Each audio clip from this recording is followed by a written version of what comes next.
It always rains, too. Committee will come to order.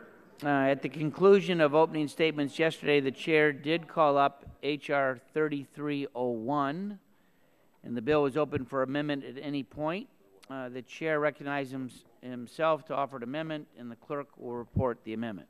Amendment to H.R. 3301 offered by Mr. Upton of Michigan and Mr. Gene Green of Texas. Without objection, the reading of the amendment is dispensed with, and I recognize myself for 5 minutes in support of the amendment. I want to say that I'm happy to offer this amendment with my friend and colleague Gene Green and appreciate his hard work to convince our colleagues on both sides about this new approach. This approach is a sincere effort to focus a targeted solution to the lessons learned from the Keystone Pipeline. No one can rightfully argue that the current presidential permit process at the State Department is not broken, no matter what side of the climate debate you're on. And for the over 100 operating or proposed oil, natural gas, and electric transmission facilities that CRS has identified crossing the U.S. border of Canada or Mexico, we can do better, and this bill will make us do that. It takes the politics out of what was once a routine decision and puts in place a new certificate of crossing for an oil pipeline or electric transmission line that crosses the U.S. border to our allies, Canada and Mexico. In fact, this amendment simply puts this infrastructure on par with what already happens for natural gas pipelines that cross the border, a common sense and very transparent approach. And yes, this approach includes a full NEPA analysis. In fact, it's exactly the same way that it is handled for other cross-border infrastructure. So let me say it again, it includes a NEPA analysis. We heard the concerns at the subcommittee and we're making that change. In fact, this amendment even says that approvals cannot be done until final NEPA action is complete. Yes, we put a 120-day time frame on that decision, but the clock does not start until after the NEPA is complete, which has no time limits. But our agencies do need to be held accountable, and the timeline is there to end the abuse so that politics and interference, no matter what problem might be out there, no matter what any administration is in office, can no longer dictate over the policy. We also heard the concerns about a standard of review of the original bill, the national security interests of the U.S., and concerns about taking the Oil Pipeline Authority away from the State Department. So in an effort to accommodate our friends, we're making those changes too, giving this targeted authority back to state and moving back to a public interest standard. Why public interest? Well, as we debated last week, the standard is well understood and is the same standard that has been used without problems for decades for approving natural gas cross-border applications under Section 3 of the Natural Gas Act. The public interest standard requires FERC to consider the health and safety of the public, environmental impact of the project in the project area, the economic impact of the project, and our commitments to Canada and Mexico in promoting trade. The Department of Energy also uses the public interest standard for approving cross-border transmission segments, requiring this standard for oil pipelines so that all three types of cross-border energy projects can be approved under exactly the same standard is, I think, a common sense policy. Why are we making these changes? John Kerry said it well yesterday. He said, today it's clear the world's new energy map is no longer centered in the Middle East, but in the Western Hemisphere. Or, as Senator Pete Domenici and Jason Grumet of the Bipartisan Policy Center, and remember Jason Grumet has been a long-time presidential Obama advisor, this Bipartisan Policy Center jointly noted, quote, the entire continent stands to achieve substantial economic, environmental, and security benefits. But we will not realize these opportunities unless we establish the infrastructure needed to create an integrated North American energy sector. Our permitting policies are antiquated and poorly matched to our rapidly evolving needs. The fact that these executive orders do not specify any particular line or standards for making the determination have created a process ill-suited for the country's changing landscape, end quote. seems pretty clear. This issue is just too important to let politics continue to dictate. So we've given in to the request from many on this committee and listened in the interest of trying to solve this problem. And I would therefore hope that my colleagues can all join me in supporting this amendment and the bill on final passage. And I would yield the balance of my minute to Mr. Green, then I'll come to you. Mr. Green. Thank you, Mr. Chairman, and I'll get my time in our order, but I just want to thank you and your staff for working with us on this legislation. It's actually been a real compromise, I think much more so than some of us on our side of the aisle would feel. Obviously, Keystone is important to the area I represent in the Gulf Coast because we have the refineries, but it's important to our country because Canada has always been our closest ally, except, you know, back in 1812 when we burned their capital. But they burned ours, so it was equal. But it's so important, and that's why we need to make sure we structuralize our free trade agreement between our two closest neighbors, Mexico and Canada. And thank you for your time. Thank you. At this point, I would recognize the ranking member of the full committee, Mr. Waxman, for 5 minutes. Thank you, Mr. Chairman. I'll support this amendment because it would partially address some of the bill's major problems. But there are still significant problems with the bill. For decades, the federal government has decided whether to approve a cross-border pipeline or transmission line based on whether the proposed project is broadly in the public interest. As drafted, H.R. 3301 tossed out that standard and replaced it with a much narrower standard. The relevant federal agency would have to approve a project unless it finds that the project is not in the national security interests of the United States. By tying approval of a project to a national security standard rather than a broader public interest or national interest standard, the bill would prevent federal agencies from considering the many ways a pipeline or a transmission project could affect communities and landowners along the project's route, energy markets, the environment, the climate, other ways the project could have a real impact on people's lives. The Upton and Green Amendment would fix this problem by allowing federal agencies to consider factors other than national security interests. So that's an improvement.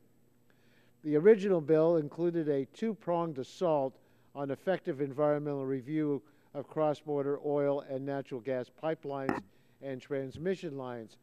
First, the bill explicitly stated that approval of cross-border pipelines and transmission lines shall not constitute a major federal action for purposes of a National Environmental Policy Act.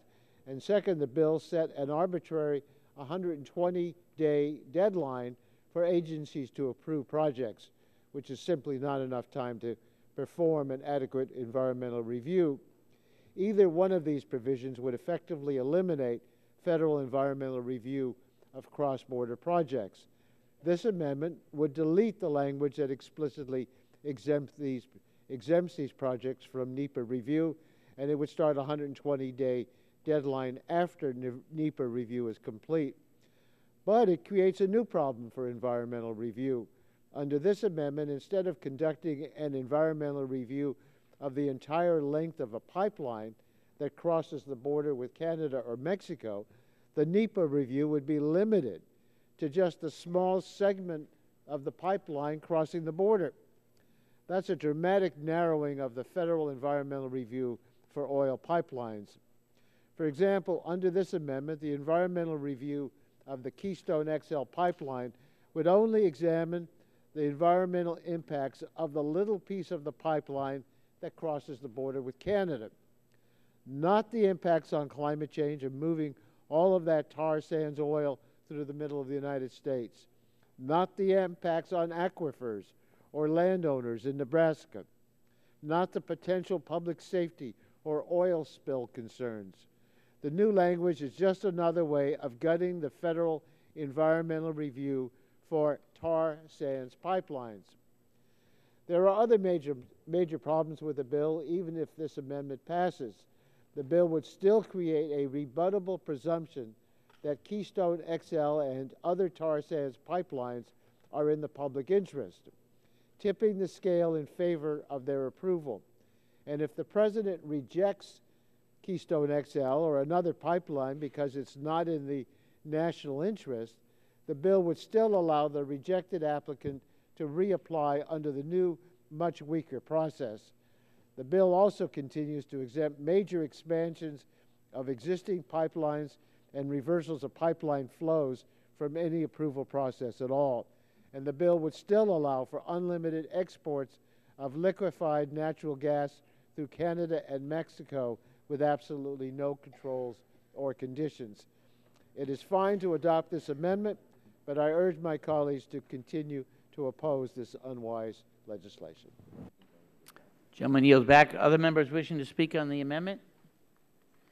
Seeing none. Oh, gentlelady from Florida is recognized. Thank you, Mr. Chairman.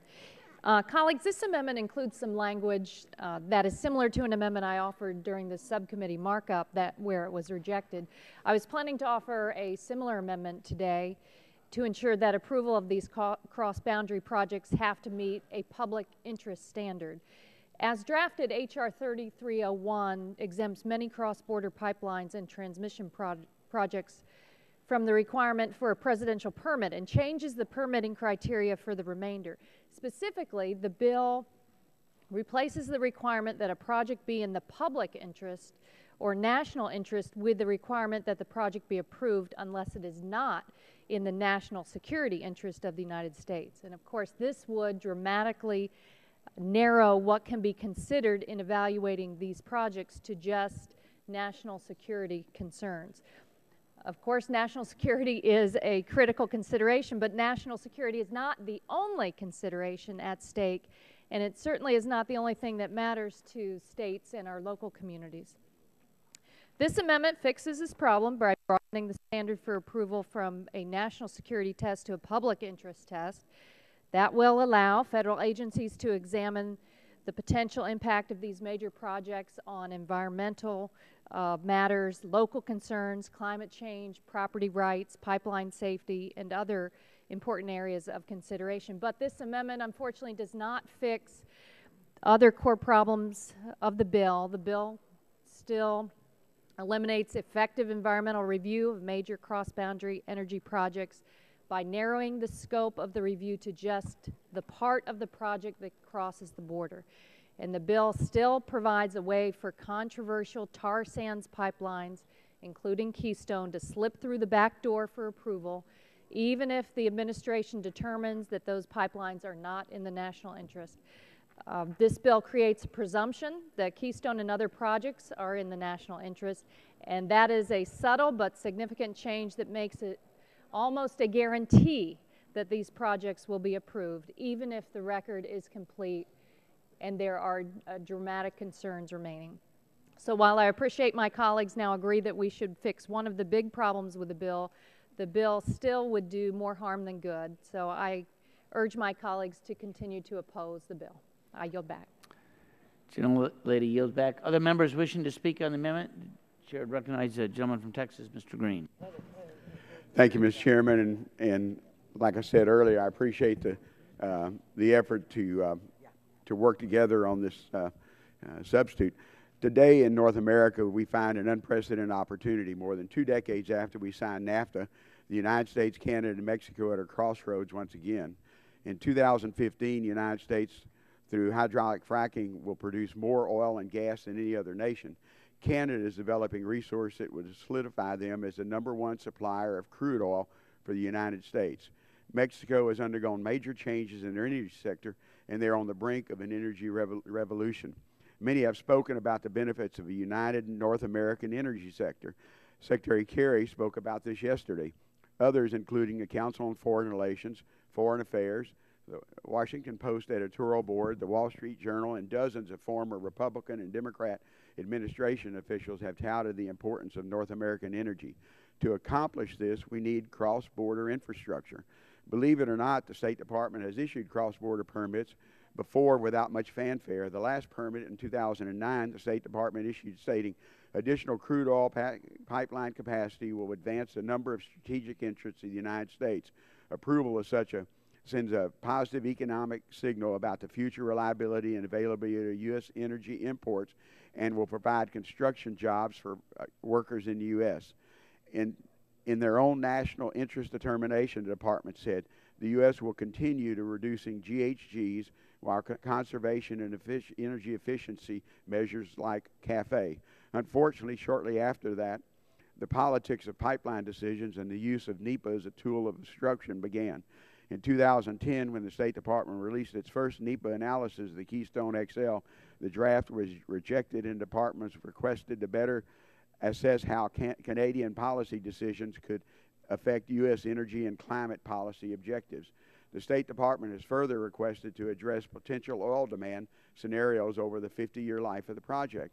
It's important to recognize that the State Department's previous analysis of cross-border projects did not include these assessments. The Keystone analysis was supposed to include extraction process, transportation, construction, and activities that occur on the Canadian side of the border.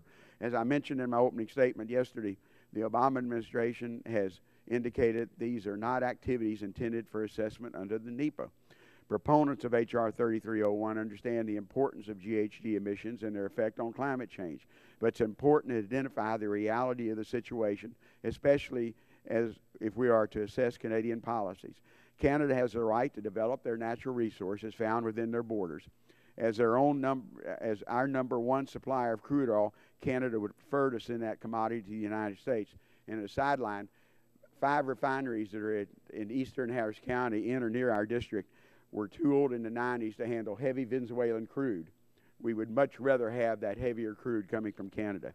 However, that does not mean they should stop developing if the U.S. is not capable of meeting Canadian needs. In fact, I think my colleagues from California might want to support H.R. 3301.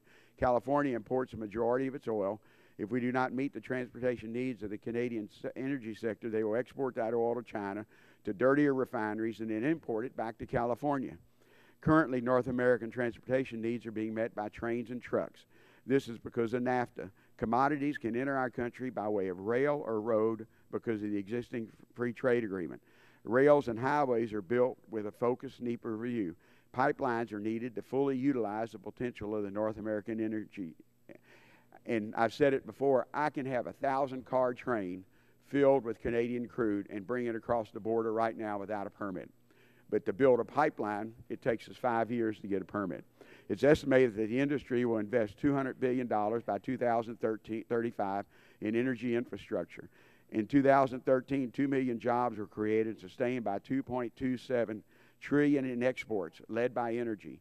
If proponents of H.R. 3301 are concerned about GHG, keep in mind that 34% of our emissions come from transportation sector.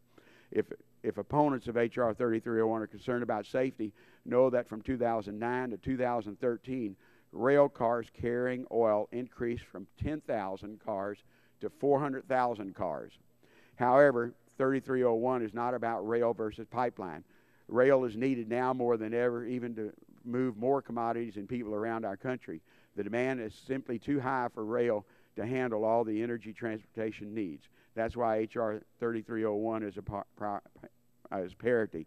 Pipelines are being disadvantaged due to an ill-defined process promulgated by executive order. H.R. 3301 creates definition. The amended legislation would structuralize the application and approval process for cross-border facilities. The bill sets forth reasonable timelines of 120 days after the NEPA process has been completed by the Department of State to issue a public interest determination. For those who are concerned about limited national security tests, we've addressed that. For those who are concerned about the brief timeline, we've addressed that. For those who desire a federal NEPA review for the first time, we will codify in law a NEPA review for cross-border pipelines. For those who want the State Department to review Canadian policies and 50 years of what-if scenarios, we don't do that in 3301, even the hopefully amended version. But 3301 aims to resolve an issue. There are 10 cross-border facilities waiting for approval. Some have waited 2 years just for the change of names. To maximize the benefits and capitalize on the opportunity to secure our energy supplies now and in the future, we must provide the Department of State with direction. H.R. 3301 does this while protecting public interest in the environment. And I urge you to support the Upton Green Amendment, and I yield back my time. Gentleman's time has expired. Other members wishing to speak on the amendment? Seeing none, there's no further discussion, the vote occurs on the amendment. All those in favor shall signify by saying aye. Aye. All opposed say no. The ayes have it, and the amendment is agreed to. I would ask unanimous consent at this point that the Upton and Green amendment be considered as the base text for any further amendments to H.R. 3301, so ordered. I also ask that all technical and conforming changes necessary be made in order without objection agreed to as well. Are there other amendments to H.R. 3301? Gentleman from California. I have an amendment at the desk. Clerk will report the title. Amendment to H.R. 3301 offered by Mr. McNerney of California. Without objection, the amendment will be considered as read. The staff will distribute the amendment, and the gentleman from California is recognized for 5 minutes in support of his amendment. Thank you, Mr. Chairman. Under current law, if a company wants to export natural gas, it must first obtain approval from the Department of Energy. Excuse me. For countries without free trade agreement with the United States, the DOE examines whether the proposed export is in the public interest. For countries with a free trade agreement with the United States, including Canada and Mexico, the DOE is required to deem export applications consistent with the public interest and grant them without delay. The DOE testified that these applications are relatively simple filings and that the department responds within 2 to 4 weeks of a request. The approvals can include conditions such as prohibitions against simply using Canada or Mexico as a pass-through before shipping gas to another country. Section 4 of the bill would modify this straightforward approval process for LNG exports to Canada and Mexico. The bill amends current law to completely exempt a company exporting natural gas to Canada or Mexico from any approval at all. This unnecessary change would have significant consequences. Under the bill, the DOE would no longer be able to include any conditions on the approvals. As a result, the bill allows unrestricted exports of LNG to Canada or Mexico, and from there it could be re-exported to any other country. These unlimited LNG exports through Canada and Mexico would no longer be subject to any DOE approval, review, or conditions. There would be no public interest determinations or analyses of impacts on domestic natural gas prices and the American consumers and manufacturers. Canada and Mexico are two of our most important allies and trading partners, and we can easily send them natural gas. Now, there's no reason to allow for uncontrolled and unlimited LNG exports through Canada and Mexico. My amendment strikes Section 4 of this bill, thereby eliminating the language that allows unlimited LNG exports to any destination with any public interest determination. I urge my colleagues to support this amendment. Gentleman yields back. Gentleman yields back. Chair would recognize himself for 5 minutes in opposition to the amendment. I would just note that because of NAFTA, the U.S. does have free trade agreements, we know, with both Canada and Mexico. Currently, under the Natural Gas Act, a company has to apply, import, or export natural gas to free trade agreements, and those applications shall be granted without modifications or delay. That's the language. So we've been importing and exporting natural gas to and from Mexico and Canada for over 80 years. I know that it's been beneficial to all three countries for decades. It should be encouraged, not stifled. In fact, according to EIA, 20% of California's natural gas indeed comes from Canada. So nothing in this bill as amended removes the ability of FERC to regulate the operation of the pipeline, especially if a company doesn't comply with the terms of their Natural Gas Act, Section 3 approval. Nothing in the legislation limits the President's power to stop natural gas exports under the Energy Policy and Conservation Act, and nothing in H.R. 3301 limits EIA's ability to collect data on exports from pipeline operators under 15 U.S. Code 772B. So Section 4 of this bill of 3301 is a small step towards bringing our nation's energy policy in line with the world that we live in today, and I would ask that our members oppose the amendment. Other members wishing to speak on the amendment, the Chair would recognize the gentleman from California. Mr. Chairman, I urge support for the McNerney amendment. If you look at what happened last week, The committee marked up a bill to allow for unlimited LNG exports without any determination that they would be in the public interest. And members raised a lot of concerns about the impacts of unlimited LNG exports on domestic natural gas prices, about the effects of higher prices on American consumers and manufacturers. The bill we reported out had major problems, but the proponents of that bill backed away from automatically approving unlimited LNG exports. This bill, H.R. 3301, brings us right back to where we started. Section 4 of this bill would allow for unlimited LNG exports to any destination in the world without any public interest determination or analysis of the potential impacts. As long as the LNG exports first go to Canada or Mexico, no approval is required. An LNG tanker ship could leave Louisiana or Texas, pause in Mexico, and then head off to Asia, completely bypassing existing legal requirements. This provision is also unnecessary because Canada and Mexico have no problems obtaining U.S. natural gas for their own use. We have a free trade agreement with them, and approval of exports to Canada and Mexico is quick and automatic. But the Department of Energy is able to watch those exports to make sure they are not diverted to other countries. This provision eliminates DOE's ability to watch out for American consumers and manufacturers. We should strike Section 4 of the bill. That's what Mr. McNerney's amendment does. I think it's a good amendment. It's consistent with the committee's actions last week, and I would encourage all members to support it. Gentleman yields back. Other members wishing to speak on the amendment? Seeing none, the vote occurs on the amendment offered by the gentleman from California, Mr. McNerney. All those in favor will say aye. Aye. Those opposed say no. No. Opinion of the chair, the noes have it. Noes have it. The amendment is not agreed to. Other amendments to the bill? Gentleman from the, no, not yet. Other amendments to the bill? Chair would recognize gentleman. Does the gentleman from Vermont have an amendment at the desk? I do, Mr. Chairman. The clerk will read the title. Amendment to the Upton-Green Amendment to H.R. 3301, offered by Mr. Welch of Vermont. And without objection, the amendment is considered as read, and the gentleman from Vermont is recognized for 5 minutes in support of his amendment. Thank you very much, Mr. Chairman. H.R. 3301 has a number of problems. One very serious concern to me is that under this bill, there'll be literally no federal review at all for projects that make major changes to existing cross-border pipelines.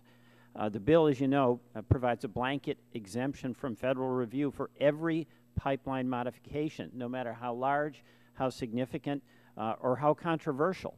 The modifications can be huge, multi-billion-dollar projects with significant safety, health, environmental, and economic impacts in communities along the pipeline. And we can certainly in this committee, in this Congress, have a big debate about whether a project should or should not go forward. But should we have legislation that denies the citizens in our communities the opportunity to weigh in and participate in the permit process when the project is going to have significant implications for their communities? You know, under current law, many of these projects that will sail through generally need a revised presidential permit and potentially an environmental review under the National Environmental Policy Act.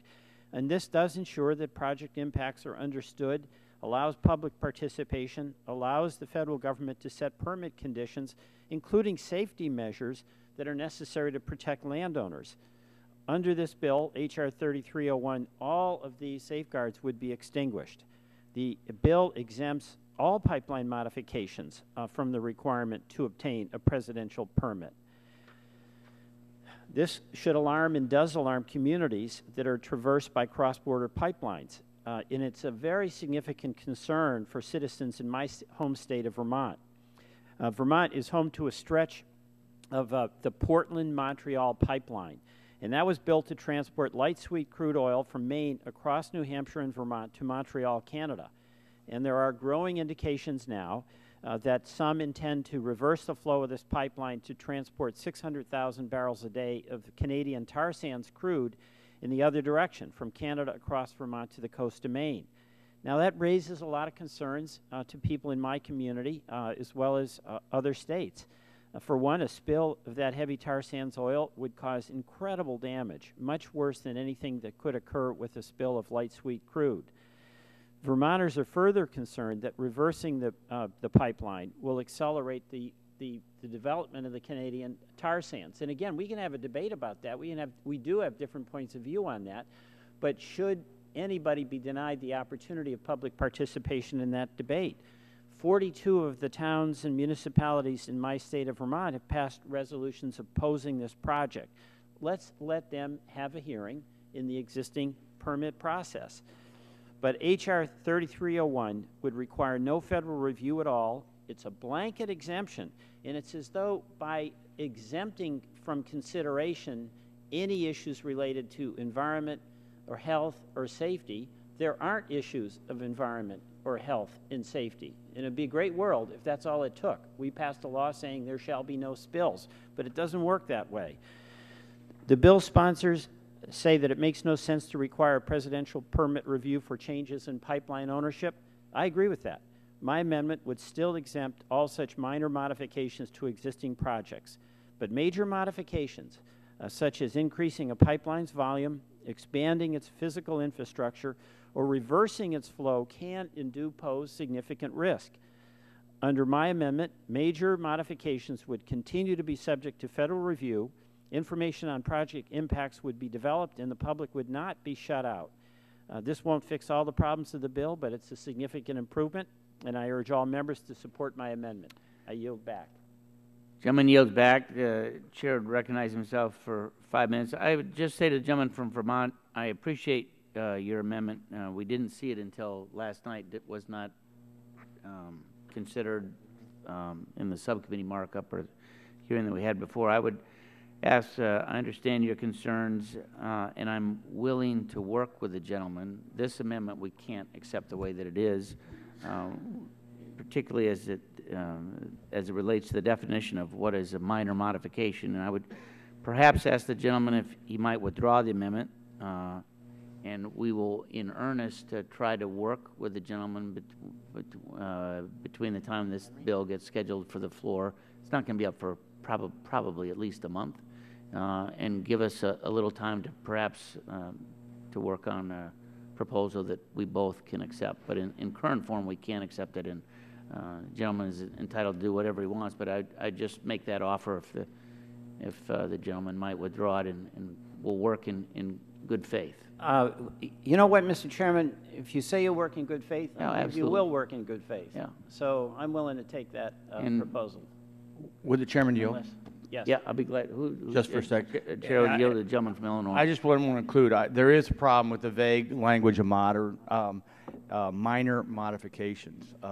And I'm learning that we need to be very, very careful with vague language. There is this debate about the imperial presidency, whether it's Obama or Bush. How powerful can the executive branch get? And they get powerful because we're vague. So I would encourage the chairman to work with you to boil down that portion of the language. There's great concern that it's too vague for us to understand what that means. It's I'll yield to the gentlelady from California. Mr. Chairman, thank you for your willingness to work with Mr. Welch. I support his amendment. There are two really very basic things in the public square, and that is public health and public safety. And there's a lot of talk about regulations and what they do and whether we should have them and that, but around public health and public safety, no matter what place you go in this country, people will stand next to that. And contained in this amendment, Mr. Chairman, are really those two bookends. And so I'm encouraged that you will work with Mr. Welch because I think that's really what the amendment is about. And I don't think that's vague. I think that is really, I had some really terrific talking points on this, but since you're willing to work with him, I won't go through all of this. But public health and public safety, we are the ones that need to step up and assure the American people in each one of our districts that we've addressed that. So thank you for yielding time to me on it. And in I'll yield back the balance of my time. A gentleman from California is recognized. Yeah, thanks. I didn't need the full 5 minutes. It looks like the amendment's going to be withdrawn, and we'll work on it. I just want to emphasize why it's important to work out this amendment, because if we exempt all modifications from federal review, I think some of these modifications amount to a whole new project, and they need to be examined. I would just want to underscore that when we have these promises to work with us in committee, that there actually be a negotiation. The chairman expressed concern that they hadn't seen your amendment, Mr. Welch's amendment, before last night. Well, we never saw a lot of things that are before us today, except for an hour or two before the markup. So let's try to establish a complete communications and negotiation. I think we could do a lot of good that way, and I think it's important to work out this amendment because it's an important amendment to have in the bill. Yield back. Gentleman yields back. Other members wishing to speak on the amendment? Does the gentleman wish to withdraw? You want to proceed? In view of your assurances that you'll work we in will. good faith with us, I will withdraw, but I do want to say the more we can work together on some of these tough issues, the better. In getting things, amendments to you sooner, the bill to us sooner, I think that helps us, Mr. Chairman. So thanks for your willingness to work with us on that, and I look forward to seeing if we can make some progress, and I will withdraw my amendment. By unanimous consent, the amendment is withdrawn. Are there further amendments to the bill? Gentleman from California is recognized. I have an amendment at the desk. Clerk will report the Number title. 3. Amendment to the Upton Green Amendment to H.R. 3301, offered by Mr. Waxman of California. And the amendment will be considered as read, and the staff will distribute the amendment, and the gentleman is recognized for 5 minutes in support of his amendment. Thank you, Mr. Chairman. We've been told that this bill is not about approving Keystone XL tar sands pipeline. Unfortunately, this bill meddles once again in the administration's decision-making process on Keystone XL. In fact, if the State Department rejects Keystone XL, this bill would allow the project to reapply to a new decision maker under a new process designed to rubber stamp permits. H.R. 3301 establishes a new permitting process that aims to assure rapid approval of every cross-border pipeline or transmission project. The adopted Upton Green Amendment doesn't change the fact that this bill would make it very difficult for federal agencies to do anything other than approve the proposed projects. The bill still has a rebuttable presumption of approval. It narrows the environmental analysis under NEPA to just the cross-border portion of the proposed project, even though these energy projects could have widespread impacts. The bill excludes from this new permitting process any project with permit approval pending on the date of enactment, but that exclusion operates only for a limited time. The exclusion ends as soon as a pending project has been denied, or for any still pending project, the exclusion ends as of July 1, 2016. Currently pending projects would become subject to the new permitting process as soon as the exclusion ends. If a decision has not been made on Keystone XL by July 1, 2016, the pipeline would then proceed under the new process, and it likely would be approved by November 1, 2016. And if President Obama finds that Keystone XL pipeline is not in the public interest and denies the permit under the bill, the project could be brought back to life, spring right back to life. TransCanada could reapply, this time to the Commerce Department under the new criteria. The project might be approved by November 1, 2015, just a year and a half from now. That's why I call this the Zombie Pipeline Act. I find it particularly troubling that this bill would force the administration to allow a second bite at the apple for a pipeline that the administration had already found contrary to the public interest.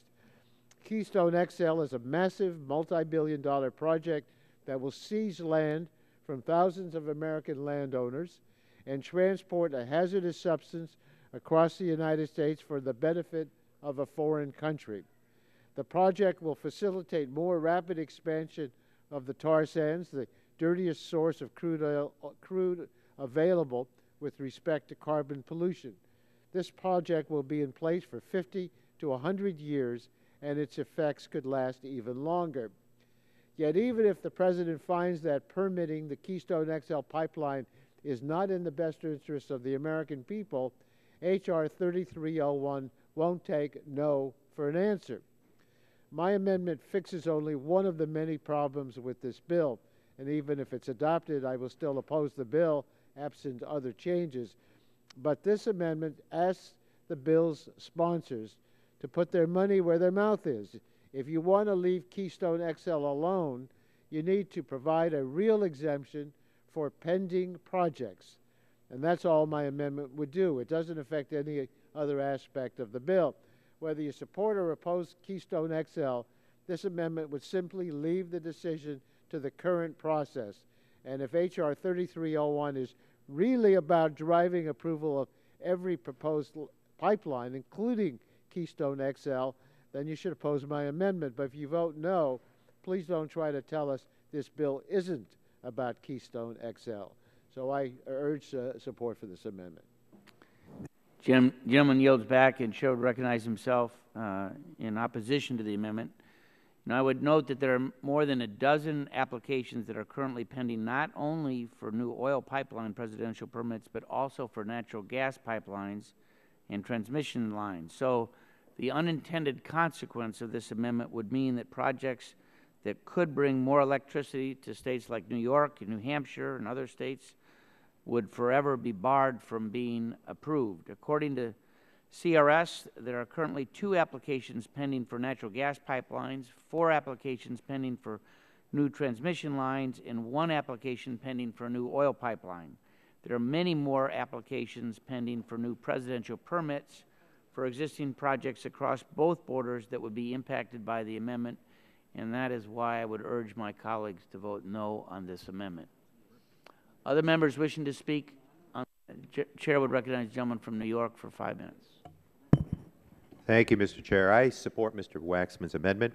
This amendment simply makes H.R. 3301 do no more or no less than what its supporters say they want it to do, to establish a new process for permitting cross-border pipelines and transmission lines.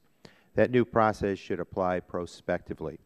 If instead the bill gets bogged down in picking winners and losers in current controversies, we won't be able to have a real conversation about what the new permit process should look like. Consideration of this bill, as with so many of this committee's hearings, markups, and floor time over the past few years, will continue to be all about the Keystone XL tar sands pipeline. There are Democratic members on both sides of the Keystone XL pipeline issue, but most of us agree that whether we support or oppose that pipeline, the decision should be made based on sound analysis and certainly on the best interests of this nation. That's why most of us opposed previous bills in this committee to set an arbitrary deadline for a decision or to simply approve the pipeline. H.R. 3301 limits the administration's existing authority over the Keystone XL pipeline.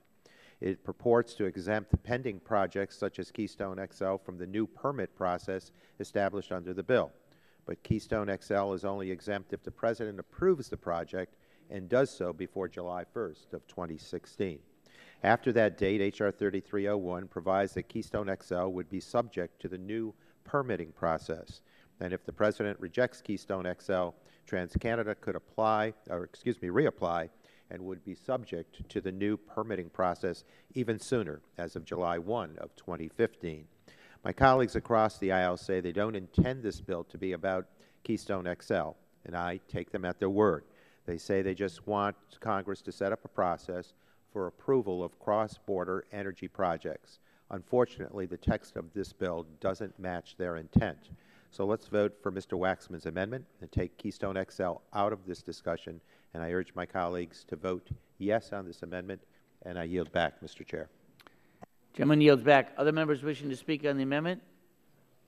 Seeing none, the vote occurs on the amendment offered by Mr. Waxman. All those in favor will say aye. Aye. Those opposed say no. No. Opinion of the chair. Roll call is requested. The clerk will call the roll. Mr. Hall. Mr. Hall votes no. Mr. Barton. Mr. Barton votes no. Mr. Whitfield. Mr. Shimkus. Mr. Shimkus votes no. Mr. Pitts. Mr. Pitts votes no. Mr. Walden. Mr. Walden votes no. Mr. Terry. Mr. Terry votes no. Mr. Rogers. Mr. Murphy. Mr. Burgess. Mrs. Blackburn. Mr. Gingrey. Mr. Gingrey votes no. Mr. Scalise. Mr. Scalise votes no. Mr. Latta. Mr. Latta votes no. Mrs. McMorris Rogers. Mrs. McMorris Rogers votes no. Mr. Harper. Mr. Harper votes no. Mr. Lance. Mr. Lance votes no. Mr. Cassidy. Mr. Guthrie. Mr. Guthrie votes no. Mr. Olson. Mr. McKinley. Mr. McKinley votes no. Mr. Gardner. Mr. Gardner votes no. Mr. Pompeo. Mr. Kinzinger. Mr. Kinzinger votes no. Mr. Griffith. Mr. Griffith votes no. Mr. Bilirakis. Mr. Bilirakis votes no. Mr. Johnson. Mr. Johnson votes no. Mr. Long. Mr. Long votes no. Mrs. Elmers. Ms. Elmers votes no. Mr. Waxman. Mr. Waxman votes aye. Mr. Dingle. Mr. Dingle votes aye. Mr. Pallone. Mr. Pallone votes aye. Mr. Rush. Ms. Eshoo. Ms. Eshoo votes aye. Mr. Engel. Mr. Green. Mr. Green votes no. Ms. DeGette. Ms. DeGette votes aye. Mrs. Capps. Mrs. Capps votes aye. Mr. Doyle. Mr. Doyle votes aye. Ms. Schakowsky. Mr. Matheson. Mr. Butterfield. Mr. Barrow. Mr. Barrow votes no. Ms. Matsui. Ms. Matsui votes aye. Ms. Christensen. Ms. Castor. Ms. Castor votes aye. Mr. Sarbanes. Mr. Sarbanes votes aye. Mr. McNerney. Mr. McNerney votes aye. Mr. Braley. Mr. Braley votes aye. Mr. Welch. Mr. Welch votes aye. Mr. Lujan.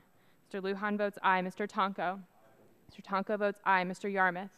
Mr. Yarmouth votes aye. Chairman Upton. Votes no. Chairman Upton votes no. Other members wishing to cast a vote? Dr. Murphy? Dr. Murphy votes no. Mr. Pompeo? Mr. Pompeo votes no. Mr. Olson? Mr. Olson votes no.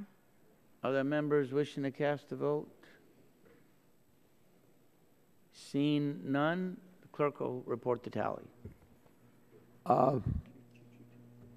Chairman? Gentlemen, hold just for 1 second. Okay. The gentleman recorded, right?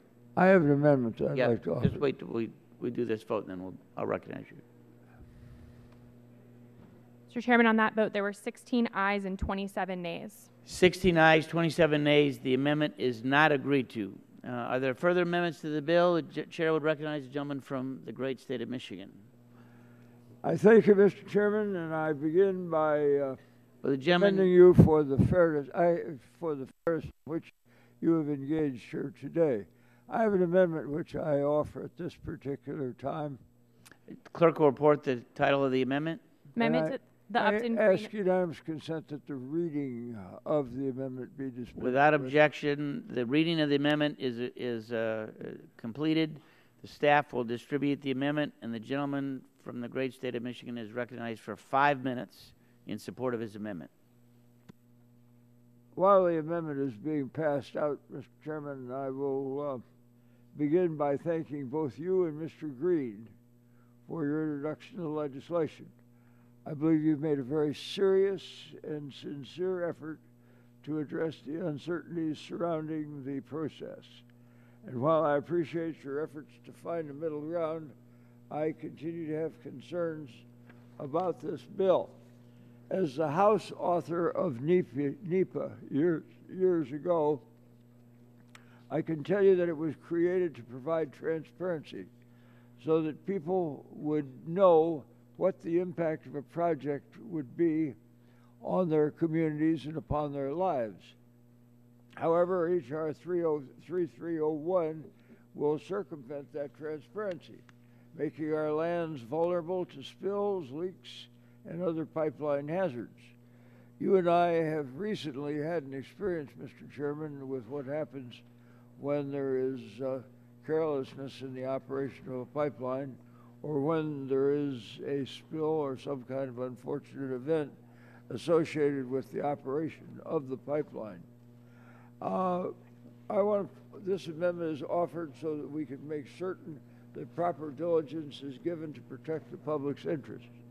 And I've observed that the long-term lasting effect of a spill from a pipeline is a very serious matter, particularly in our area, the Great Lakes, but also in other areas, and that an explosion of a pipeline can be an event of great seriousness to all concerned. Now, we are here trying at this amendment to see to it that NEPA review is conducted for the entire length of all cross-border projects. We can guarantee all proposals will get the full scope of review necessary to preserve and protect our precious natural resources, particularly we who live in the Great Lakes. Unfortunately, H.R. 3301 falls short of this. And I would note that the bill would limit NEPA review to cross-border segments of an oil pipeline. I'm not altogether clear what that is, whether it's a couple of millimeters or a couple of inches or maybe a few feet. But it is a serious matter and does require very clear understanding of what it is we're doing to ourselves and the risks and dangers that are attendant upon this matter. If H.R. 3301 were to become law, a federal NEPA review would not be triggered for the entire length of a cross-border oil pipeline. There's also a NEPA exemption for modifications made to cross-border segments. In other words, if a company wanted to build a small cross-border segment and triple that in size a year later, those modifications would be exempted from undergoing a federal NEPA review. Furthermore, the definition of a cross-border segment is left geographically vague, and no one, I think, here can tell us what that means. Would NEPA review of a cross-border segment cover inches, yards, miles? I fear that this lack of congressional guidance, coupled with the NEPA exemptions to modifications and the unclarity or the lack of clarity here, has an extremely dangerous potential for those of us who are concerned about pipeline safety and about protection of treasures like the Great Lakes, which constitute some 20% of the world's fresh water supply. And of course, all the tremendous hunting and fishing areas that belong there. Not too long ago, we had a serious problem, as you will recall, with an oil pipeline leaking approximately 1 million gallons down 35 miles of the Kalamazoo River.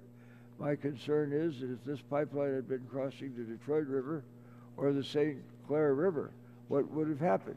If a pipeline were to leak oil into one of these rivers, it would flow down the St. Clair River, down 28 miles of the Detroit River, past my district, and into Lake Erie. Along the way, it would affect state and federal lands in Michigan and Ohio, Canada, and the rest of the Great Lakes Basin.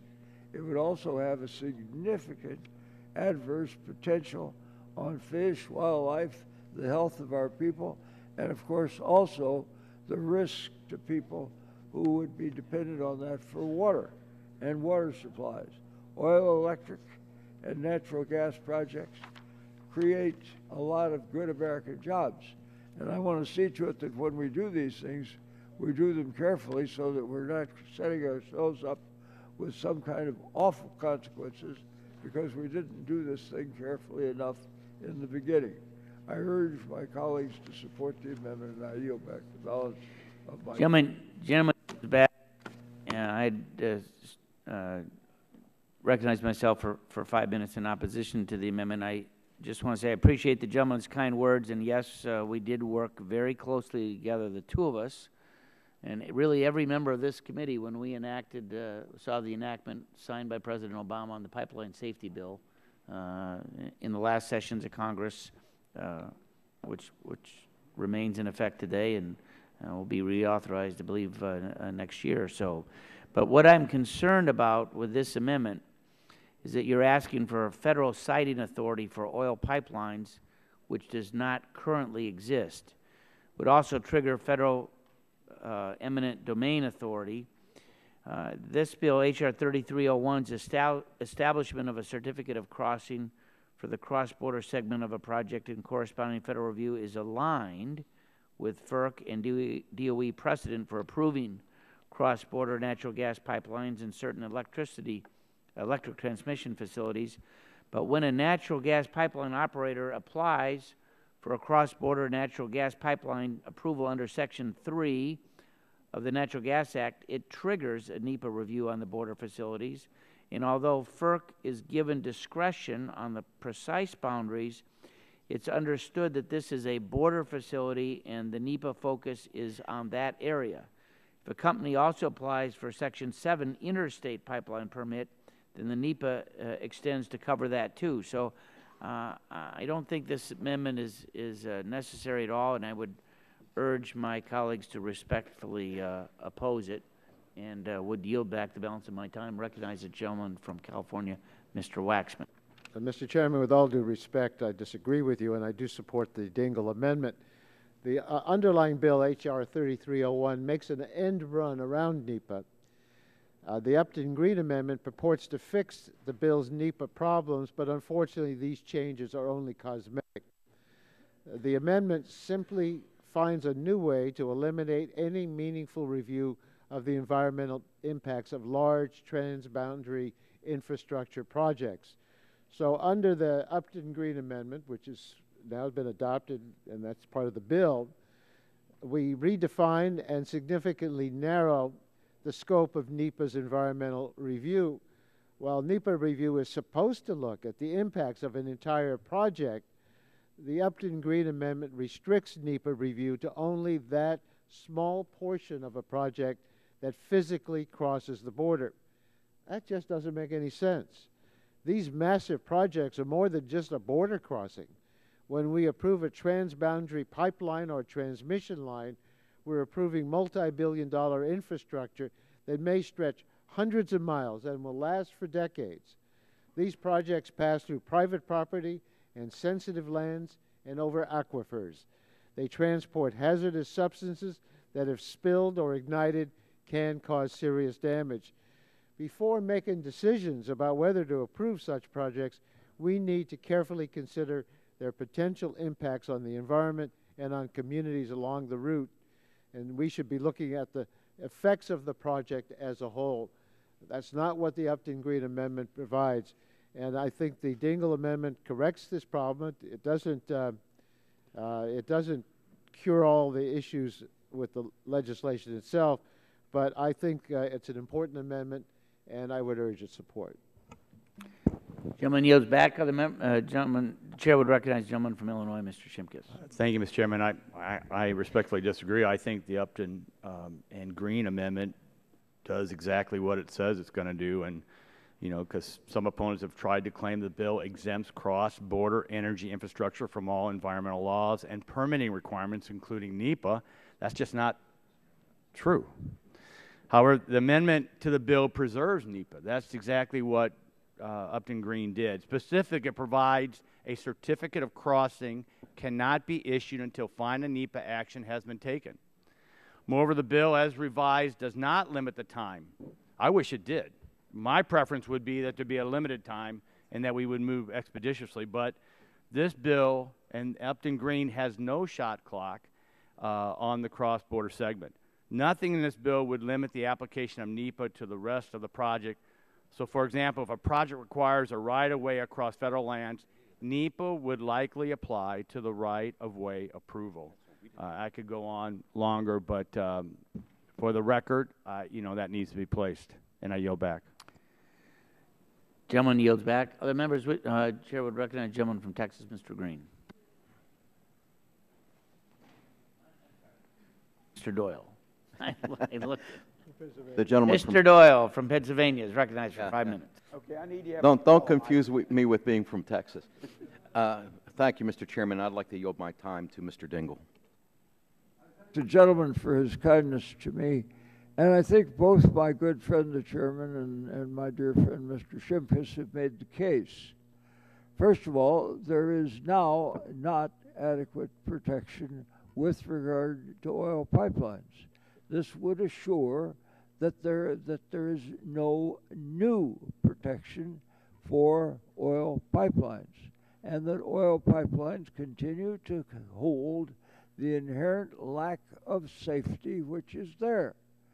And the result is, and I'm just talking about the Great Lakes, my two colleagues over there both understand the Great Lakes because they come from the Great Lakes Basin. The result of a major pipeline event causing the pipelines to leak enormous sums of enormous amounts of oil. And remember, this is going to be a huge pipeline into the Great Lakes Basin, could have an appalling consequences on fish, wildlife, and on water supply, on industry and recreation, and on the people's enjoyment up there. It also can impact, for example, things like drinking water and things of that kind. I hope that the members of this committee will understand how important it is that we do the things that we have to see to it that we protect these treasures. The Great Lakes are 20% of the world's fresh water. And to simply lightly go on and say, well, we don't protect them now, so we're not going to protect them in the future, is, I think, an extremely unwise and dangerous statement of philosophy or the effect that's going to impact our people. This is no small matter. We just had a small pipeline break up there in the district, rather in the general area that's served by my dear friend, the chairman of the committee, and I. And it caused no end of fuss, and it's going to cause no end of problems in terms of getting that mess cleaned up. And the consequences to fish, wildlife, water, recreation, industry, and public health are very serious. And understand also that this is not going, that the bill is not going to provide the necessary assurance and protection that are necessary with regard to natural gas and other things. These are matters of the utmost importance. And I would just point out any member of this committee that is going to confront the fact that he or she has not properly protected the great treasures that we have of water and fish and wildlife and recreation and municipal and industrial water supplies is going to have a very, very serious problem, both with his conscience and with his politics. I would urge the adoption of the amendment. I would like to have it go further, but regrettably, this is about as far as I can do it with the germaneness rules and the other problems. Now I want to thank my good friend from Pennsylvania. He's been so kind to me on so many occasions. Thank you. Mr. Chairman, I said what I said with regard to you and our colleague, Mr. Shimkus, with a great deal of affection and respect. I know Yield that. back, Mr. Chairman. I know that. Gentleman yields back. Other members wishing to speak on the amendment? Seen none. The vote occurs on the Dingell amendment. Roll call is requested. The clerk will call the roll. Mr. Hall. Mr. Hall votes no. Mr. Barton. Mr. Whitfield. Mr. Shimkus. Mr. Shimkus votes no. Mr. Pitts. Mr. Pitts votes no. Mr. Walden. Mr. Walden votes no. Mr. Terry. Mr. Terry votes no. Mr. Rogers. Mr. Murphy. Mr. Burgess. Mrs. Blackburn. Mrs. Blackburn votes no. Mr. Gingrey. Mr. Gingrey votes no. Mr. Scalise. Mr. Scalise votes no. Mr. Latta. Mr. Latta votes no. Mrs. McMorris-Rogers. Mrs. McMorris-Rogers votes no. Mr. Harper. Mr. Harper votes no. Mr. Lance. Mr. Lance votes no. Mr. Cassidy. Mr. Cassidy votes no. Mr. Guthrie. Mr. Guthrie votes no. Mr. Olson. Mr. McKinley. Mr. McKinley votes no. Mr. Gardner. Mr. Gardner votes no. Mr. Pompeo. Mr. Pompeo votes no. Mr. Kinzinger. Mr. Griffith. Mr. Griffith votes no. Mr. Billrakis. Mr. Billrakis votes no. Mr. Johnson. Mr. Johnson votes no. Mr. Long. Mr. Long votes no. Mrs. Elmers. Mrs. Elmers votes no. Mr. Waxman. Mr. Waxman votes aye. Mr. Dingell. Mr. Dingell votes aye. Mr. Pallone. Mr. Pallone votes aye. Mr. Rush. Ms. Eshoo. Ms. Eshoo votes aye. Mr. Engel. Mr. Engel votes aye. Mr. Green. Mr. Green votes no. Ms. Deget. Ms. Deget votes aye. Mrs. Capps. Mrs. Capps votes aye. Mr. Doyle. Mr. Doyle votes aye. Ms. Schakowsky. Mr. Matheson. Mr. Matheson votes aye. Mr. Butterfield. Mr. Barrow. Mr. Barrow votes aye. Ms. Matsui. Ms. Matsui votes aye. Ms. Christensen. Ms. Castor. Ms. Castor votes aye. Mr. Sarbanes. Mr. Sarbanes votes aye. Mr. McNerney. Mr. McNerney votes aye. Mr. Braley. Mr. Braley votes aye. Mr. Welsh. Mr. Welsh votes aye. Mr. Lujan.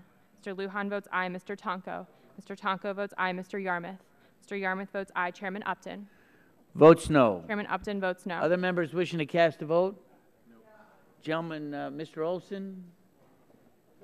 Mr. Olson votes no. Ms. Schakowsky? Ms. Schakowsky votes aye.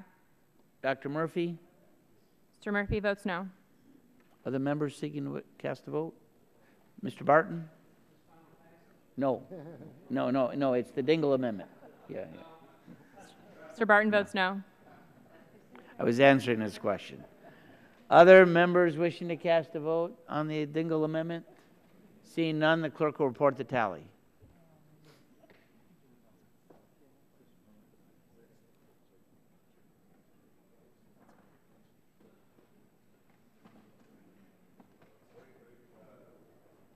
Oh, Dr. Burgess, are you recorded?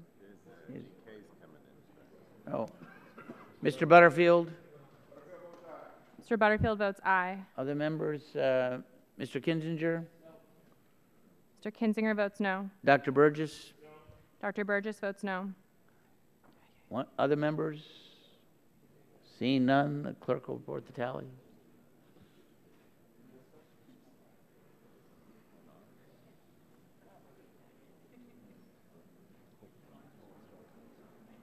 Mr. Chairman, on that vote, there were 21 ayes and 29 nays.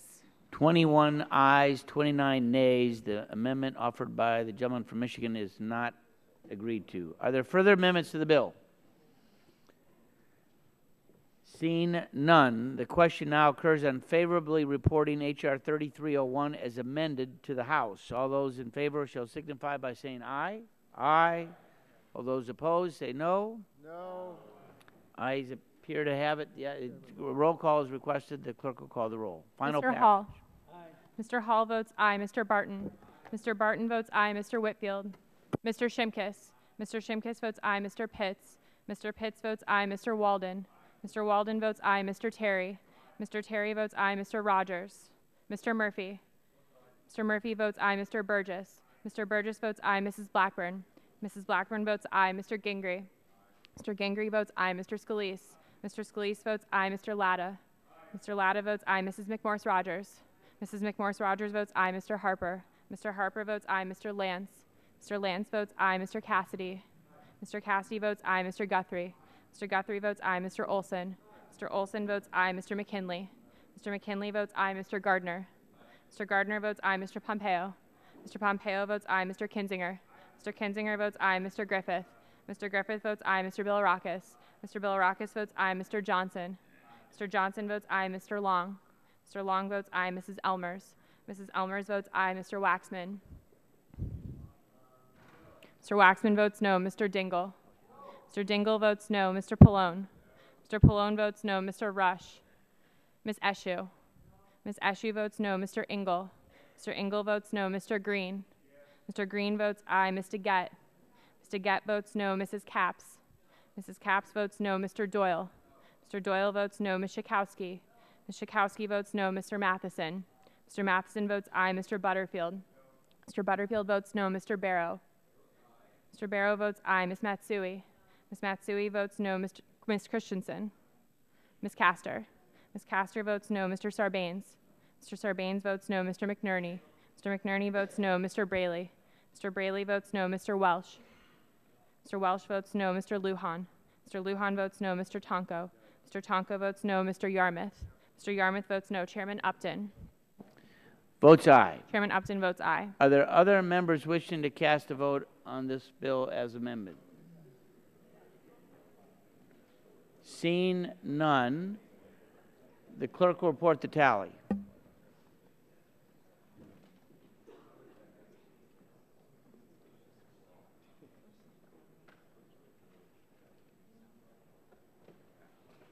Mr. Chairman, on that vote, there were 31 ayes and 19 nays. 31 ayes, 19 nays. The bill as amended is approved. And the chair would now call up H.R. 4342 and ask the clerk to report. H.R. 4342, to prohibit the National Telecommunications and Information Administration from relinquishing responsibility over the Internet domain name system until the Comptroller General of the United States submits to Congress a report on the role of the NTIA with respect to such system. Without objection, the first reading of the bill is dispensed with, and the bill will be open for amendment at any point so ordered. Are there any bipartisan amendments to the bill? Are there any amendments to the bill?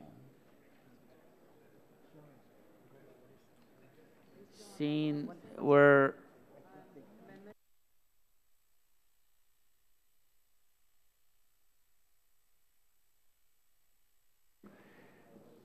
Chair would recognize the gentlelady from California to offer an amendment. Thank you, Mr. Chairman. I have an amendment at the desk. Clerk will report the title of the amendment.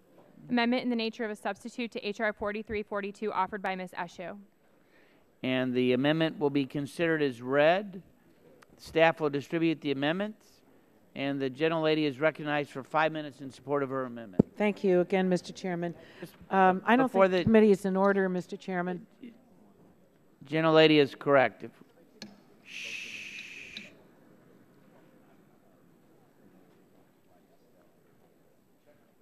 Gentlelady is recognized. Thank you. Leading up to the WICET conference in Dubai in 2012, both chambers of Congress unanimously supported a resolution stating that the United States should continue to preserve and advance the multi-stakeholder governance model under which the Internet has thrived. Our diplomats told us that this resolution had an extraordinarily positive impact because it demonstrated to other countries that the entire U.S. government and Congress were unified in support of this approach. As further evidence of our unanimity, the House reaffirmed this position last year by voting 413 to 0 in support of H.R. 1580. Now, perhaps some members didn't read what they voted for. The heart of my amendment is verbatim to the operative language in H.R. 1580, and I want to quote it. It's the policy of the United States to preserve and advance the successful multi-stakeholder model that governs the Internet. While I've modified some of the findings to make it germane to the underlying bill and added one finding to make it relevant to this discussion, the core message remains the same. A vote for my amendment is a reaffirmation of the vote that every member of this subcommittee, of our subcommittee, took last year supporting the multi-stakeholder model. And I urge my colleagues to support this amendment to allow NTIA to continue what's been U.S. policy. I don't think that, Mr. Chairman, this is so distracting. Wait. It really the gentlelady is correct. Jeez.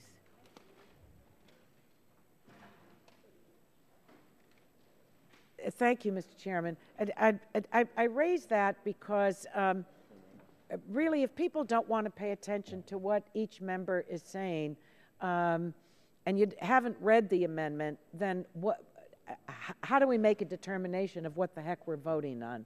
So I appreciate it. So while I've modified some of the findings to make it germane to the underlying bill and added one finding to make it relevant to this discussion, the core message remains the same. A vote for this amendment is a reaffirmation of the vote that every member took last year supporting the multi-stakeholder model. So I urge my colleagues, Republicans and Democrats, to support the amendment and allow NTIA to continue what's been U.S. policy since 1998, transitioning the governmental role in the domain name system administration to the private sector, multi-stakeholder global community. And I would also ask that those members that disagree, if you could explain, having voted for it, and what has changed your mind, because we had a vote in the House of 413 to 0. I think it would really be helpful to the debate and the discussion here. So thank you, Mr. Chairman, and I yield back the balance. I would be glad to yield to Mr. Engel. Well, I thank the gentlewoman for yielding to me, and I rise in support of her amendment. Today's economy is becoming more intertwined and more globalized on a daily basis, thanks largely to the Internet. More specifically, it is thanks to the unhindered flow of knowledge that the Internet allows. So, Mr. Chairman, I believe it's essential that we do not pose a hindrance to that flow of information. To suddenly halt the move toward a multi-stakeholder model of Internet governance would be to implement a sudden hurdle to the progress the Internet has long afforded us. So as such, I support Ms. Eshu's amendment, because to maintain the multi-stakeholder model is to maintain the benefits that the Internet offers. I yield back to Ms. Eshu. Mr. Chairman, I ask unanimous consent to submit for the record a letter that is addressed to both you and Ranking Member Waxman from CCIA, the Computer and Communications Industry Association, representing a wide range of technology companies that are dependent on a well-functioning Internet free of government control or censorship. So I ask unanimous consent to place this in the record, and I yield back the balance of my time. Without objection, to be included as part of the record. Chair would recognize the gentleman from Illinois, Mr. Shimkus. Thank you, Mr. Chairman, and I appreciate my colleagues. I work very closely with Anna on numerous things, also Elliot in the committee, but also in international affairs. So I don't, take this debate lightly, and I think we just need to continue to talk, because the question is posed: what's changed? I would argue Russia's invasion of Crimea. I would argue Turkey's control of the Twitter feeds. I would argue that the world's significantly different today than it was when the WICA conference met. And as we moved this process through, I've been kind of unabashed, and I know there's differing views. So what we tried to do was, even the head of ICANN said, we need to go slow. We need to do due diligence. We need to have transparency. This is just an audit. This is just a review. This is just an attempt for us to get some definitional language. When you talk to industry, which I have great respect for, they'll say this is an industry-led, multi-stakeholder model. When you hear Vladimir Putin, what does he say? He says this will be an international, country-led, multi-stakeholder model. So the question I pose is, what is it? And the answer is, we can't get a definition. We don't know. So that's why I have colleagues on our side that would like to be even more stringent on this process, an outright prohibition. We are trying to believe what the process in which we thought we were heading, again, in a different era and a different world environment. So that's why we said trust but verify. Let's have nonpartisan GAO do an analysis. Doesn't stake out what that position will be, doesn't determine what our response will be. There is time, it's due diligence, and I guess we'll get a chance to talk about this numerous times throughout this amendment process. But I know my friends on the other side, have seen me try to legislate for many, many years. I mean, this is not, I'm not trying to be, to blow up the process. I'm just trying to say it doesn't hurt to look and ease fears when the world has significantly changed. I would be happy to yield. I thank the gentleman, and in no way do I question your motives. You're a good friend and a good colleague. Let me just comment on the changes, the menacing changes that we see in different parts of the world, and actions taken by governments that we don't agree with. What is the key in this is that this the progress toward this transition to a multi-stakeholder model is supported by democratic governments. And so this strengthens the hand of those that we want to hold hands with. It's not the other way around. And I think that that's a very, very important consideration for colleagues to make. So I thank the gentleman for what he has said. Obviously, we don't agree, but there are other parts of this that we have worked out. But I just, well, let me just leave it there, and I thank you for No, and I yielding time to appreciate me. reclaiming my time. I appreciate those kind words, and I would point out yesterday in talking to a group I had, the Freedom House, charts of internet freedom by country, and I would just pose the fact that most countries are listed as less free or not free than free. So if you move to a multi-stakeholder model and you have more countries involved that are either less free or not free, I think there's a risk there. I don't think it's asking too much to give us some more confidence. And with that, I will yield back my time. Thank you, Mr. Chairman. Gentleman yields back. Chair would recognize the gentleman from California for 5 minutes. Thank you, Mr. Chairman. I support the Eshoo amendment. I think it's an excellent substitute because it reaffirms our support for the multi-stakeholder model. And that, by the way, is not a partisan position. This has been the position, it's a linchpin of U.S. policy through the Clinton, Bush, and Obama administrations, and it's the entire rationale for having ICANN in the first place. I'd like to ask unanimous consent that we put into the record a memorandum prepared by our staff regarding the Republican statements of support of the multi-stakeholder model. Without objection. Reserving the right to object only if there is my statements included in there. So I hope there's a statement from me saying that I supported that when it came to the floor. Well, just joking. The document I speaks for obviously, itself. without objection. Thank you. The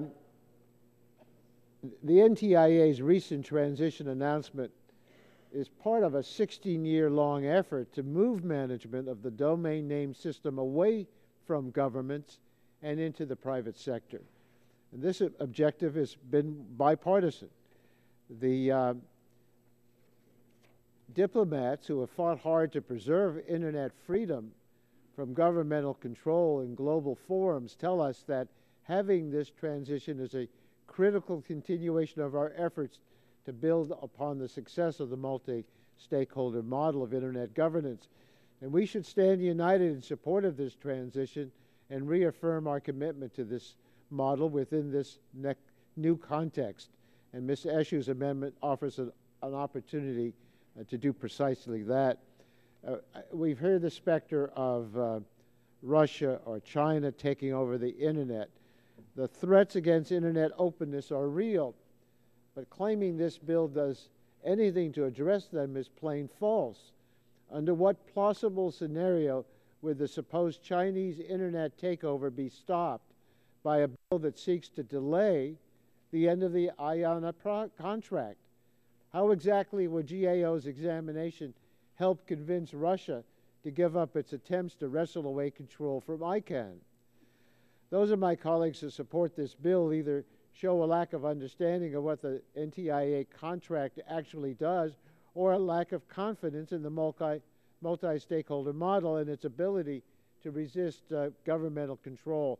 Both serve to weaken our role on the global stage, not to strengthen it.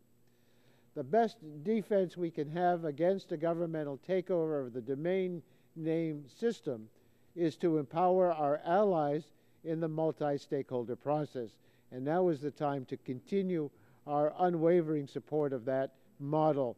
I highly doubt the human rights and civil society groups, multinational corporations, academics and engineers, as well as freedom-loving nations who participate in ICANN's deliberative process will reverse course and throw themselves into the hands of any intergovernmental entity, not to mention Iran or Venezuela. So that's why I strongly urge my colleagues to support the Eshoo amendment, reaffirming our commitment to the multi-stakeholder model through an official policy statement of the United States. And yield back the balance of my time. Gentleman yields back. Chair to recognize the gentleman from Oregon, Mr. I thank Walden. the chairman very much, and I appreciate the debate we're having, although I have to confess I don't fully understand the opposition to this legislation. What we're dealing with here is something that's extraordinarily important to the future of freedom of the Internet. I've got the contract before me that the United States government has in force and effect with ICANN. I've read through it multiple times, and it says things such as the contractor must perform the required services for this contract as a prime contractor, not as an agent or subcontractor. The contractor shall not enter any subcontracts, et cetera, has to be a wholly owned and operated firm or fully accredited to the United States University or college operating in one of the 50 states of the United States or District of Columbia, incorporated within one of the 50 states or District of Columbia, organized under the laws of the United States. This is all existing contract with ICANN. Further, if you go to Section 1 of the contract clauses, are all the by reference clauses of pardon me, existing law regarding restrictions on subcontractor sales to the government, anti-kickback procedures, limitations on payments to influence certain federal transactions. I mean, there's a whole list of these. This is the way the system works today. This is the way the system works today. And all we're saying here is before ICANN and whoever comes together and releases ICANN or wherever the future contractor is from all of these things that have been in place and are in place today, why wouldn't we get an independent look from the GAO about what that proposal, which none of us here today knows what it is, why don't we get GAO to take a look before any actions are taken by the United States government, inform the Congress and the American people from their view, and I think we all have pretty good faith and trust in the GAO's independence and integrity and ability, have them take a look at whatever the proposal is that comes forward and give us the benefit of their view before the government and whatever administration happens to be in power at the time takes action. That's all we're saying here. Would the gentleman yield? Not yet. I'd be happy to in a moment. But that's all we're saying here is if you come up with a proposal before the federal government of the United States says, we're all for it, you're done, gone, let's just find out what it means. Give us a pause. We give them appropriate time to do their study, and then we move forward. But meanwhile, when you read the contract, and I would encourage my colleagues to do it, there are a lot of really responsible provisions in the contract that have worked well for ICANN. And before we set it free, I think we have an obligation to know as much as we can about whatever proposal this is that we don't know today, because it has not been negotiated yet. We don't know. Nobody on this panel knows. And what we're saying is, can we just stop a minute and get GAO to take a look before an action is taken by the federal government? Most likely it won't be the Obama administration. For my friends on the right, for my friends on the left, I want you to think through what if it's a Republican administration, how you might react to that. All we're saying is let's get a GAO report after we get a proposal back. Because once you let go of this, it's the equivalent of going to the ridgetop in a high wind, cutting a pillow open, the feathers blow away. You will never put them back in the pillow. I asked that during our hearings. I've asked that. What's our recourse once we let this go? Nobody knows, because we don't know the government structure and the proposal yet. I just think it's highly irresponsible and in effect, just to say, we're done, have at it, whatever you come up with is fine, we don't want any time to consider it, government, whoever's in charge, go forth, we're fine, I know we trust you, and everything will be well. I don't buy that. I don't buy that. And so I think we have a very thoughtful, responsible piece of legislation here, authored by my friend and colleague from Illinois, that just says, GAO, once we get a proposal, take a look, give us your independent view of it. That's it. That's all it does. I think that's pretty reasonable and thoughtful and responsible. So with that, I would yield to my friend from California. Mrs. Escher. I think I'm not going to take this limited amount of time, but I appreciate it. I think someone else is going to yield their time to Then me. I Thank you. reclaim my time and in opposition to the amendment. And I thank the gentlelady. Gentleman yields back. Chair would recognize the gentleman from New Jersey, Mr. Pallone. And I yield to Ms. Escher. I thank the gentleman. For the members that are not on the subcommittee, we have had this debate there, and so now you're hearing it in the full committee. The gentleman from Oregon has made a passionate and he believes, obviously, a rational presentation on why he opposes this amendment. Now, there are a couple of things that I want to point out about this. It mentioned the GAO report about 5 or 7 times at least. And it's presented as something that is very tidy without any menace to it whatsoever. But it's not. It's not. Because what is tied to the language in the GAO report is to simply tie up the hands of NTIA, of the agency, so that nothing can happen. So it's not just the GAO looking at something and giving a report back to us. And so that throws sand in the gears in terms of what you all voted for, 413 to 0, a bipartisan effort. This is not something new, my colleagues. This has been the exact policy, as Mr. Waxman said, of 3 administrations, Clinton, Bush, Obama. The Congress has weighed in on it. I don't know where these suspicions have come from, that there's some black helicopter, something or other in this. It is very disturbing to me that as we come to the time where the process is supposed to move forward, that regardless of what you have said, and there are all of these quotes, including Mr. Walden, Lee Terry, Mr. Walden, Mr. Scalise, Marsha Blackburn, all praising the very process that we are referring to today. I don't know what has entered your minds that has have you make a U-turn. But the GAO report is not, with all due respect to Mr. Walden, the way it's been described.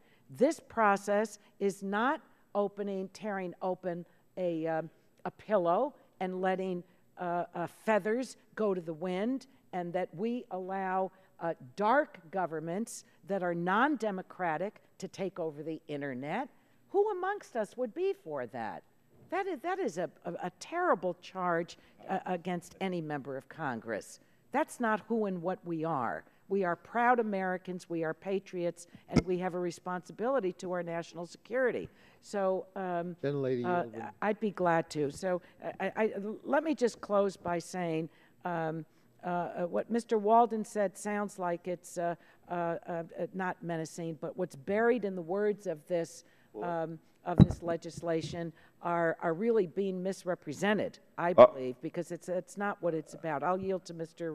Waxman. Thank you very much for yielding. Mr. Walden said we could trust GAO, but this underlying bill without the issue amendment says we don't trust everybody that's been working on this process, and we don't trust our own NTIA, and we don't trust Congress to come back and review it before it goes into effect. We haven't delegated everything to others.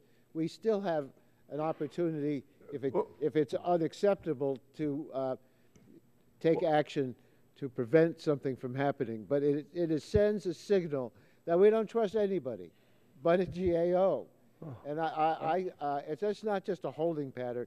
It sends the wrong message and undermines the very idea of a multi-stakeholder process. Thank you for yielding.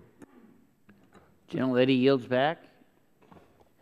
Chair would recognize the gentleman from Pennsylvania, Mr. Pitts. I yield to Mr. Walden. I thank the gentleman from yielding, and I'm sort of stunned by the attacks coming toward me because the plain language of the bill says something different. It says this in line 3, retention of responsibilities.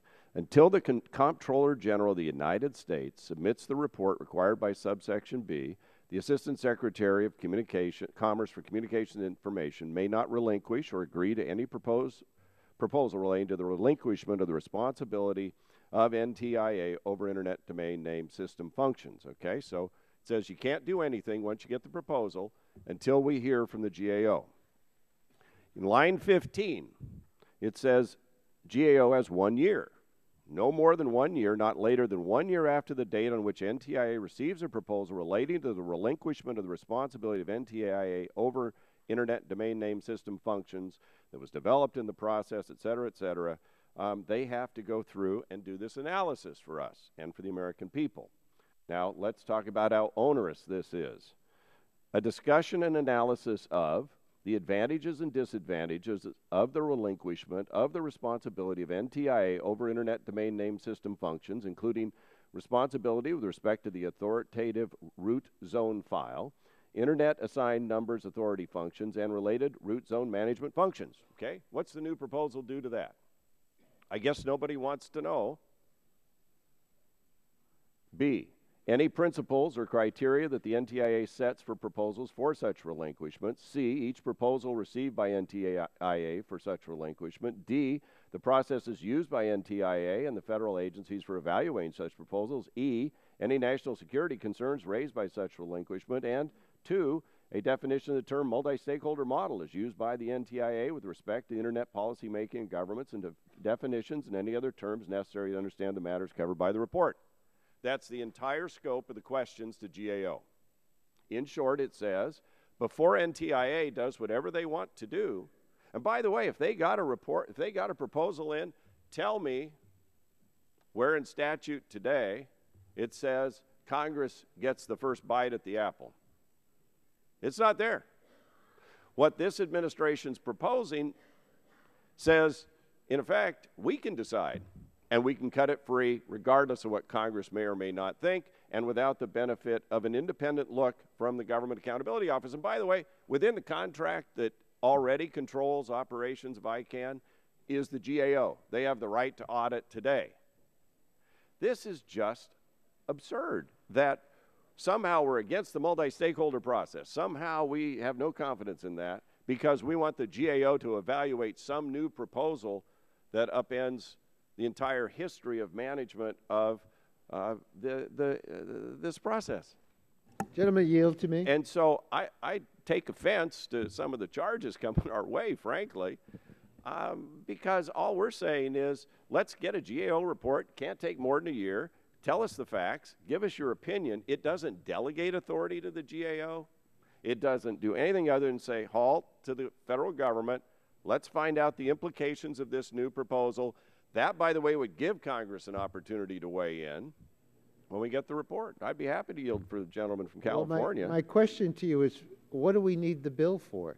There's going to be, we could always get a GAO simple, reclaiming report. my time. There's going to be an opportunity for hearings and evaluation. Why do we need to stop the process? Well, reclaiming my time, I'll answer the question. Because there's nothing in statute today that gives Congress that opportunity.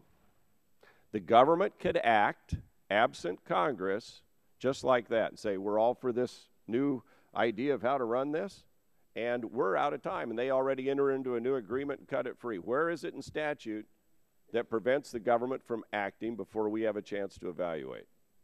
Shouldn't the Congress, shouldn't this great committee have the opportunity before an unelected agency operates to have our shot at it, to get independent information? I mean, we're talking years out there probably before they come to us with a proposal, and I think it just makes sense. If it were my business, I'd say, I want to know the implications of this in a timely manner before I cut this loose. Remember, we created, through ARPA, the Internet. The United States government and our great institutions of higher learning created this. We have embraced the multi-stakeholder process. When I'm willing to do that, I've supported these resolutions. But all we're saying here is, can we at least know what happens when you cut this loose? And again, I would suggest Go read the contract. There are lots of good things in there that have worked well, that have given us the free and open internet we have today. We're taking blind trust to say, go figure it out, bureaucrats, do whatever you want, see you later. We're just saying, let's get an independent report. Gentleman's time has expired. Other members wishing to speak on the amendment? Seeing none, the vote occurs on the amendment offered by the gentlelady from California. All those in favor will say aye. Aye. Roll call vote is requested. Clerk will call the roll. Mr. Hall. Mr. Hall votes no. Mr. Barton. Mr. Whitfield. Mr. Shimkus. Mr. Pitts. Mr. Pitts votes no. Mr. Walden. Mr. Walden votes no. Mr. Terry. Mr. Terry votes no. Mr. Rogers. Mr. Murphy. Mr. Murphy votes no. Mr. Burgess. Mr. Burgess votes no. Mrs. Blackburn. Mrs. Blackburn votes no. Mr. Gingrey. Mr. Gingrey votes no. Mr. Scalise. Mr. Latta. Mr. Latta votes no. Mrs. McMorris-Rogers. Mrs. McMorris-Rogers votes no. Mr. Harper. Mr. Harper votes no. Mr. Lance. Mr. Lance votes no. Mr. Cassidy. Mr. Cassidy votes no. Mr. Guthrie. Mr. Guthrie votes no. Mr. Olson. Mr. Olson votes no. Mr. McKinley. Mr. McKinley votes no. Mr. Gardner. Mr. Gardner votes no. Mr. Pompeo. Mr. Pompeo votes no. Mr. Kinzinger. Mr. Kinzinger votes no. Mr. Griffith. Mr. Griffith votes no. Mr. Billrackus. Mr. Billrackus votes no. Mr. Johnson. Mr. Johnson votes no. Mr. Long. Mr. Long votes no. Mrs. Elmers. Mrs. Elmers votes no. Mr. Waxman. Mr. Waxman votes aye. Mr. Dingle. Mr. Dingle votes aye. Mr. Pallone. Mr. Pallone votes aye. Mr. Rush. Ms. Eshoo. Ms. Eshoo votes aye. Mr. Engel. Mr. Engel votes aye. Mr. Green. Mr. Green. Mr. Green votes aye. Mr. Gett. Mr. Gett votes aye. Mrs. Capps. Mrs. Capps votes aye. Mr. Doyle. Mr. Doyle votes aye. Ms. Schakowsky. Ms. Schakowsky votes aye. Mr. Matheson. Mr. Matheson votes aye. Mr. Butterfield. Mr. Butterfield votes aye. Mr. Barrow. Mr. Barrow votes no. Ms. Matsui.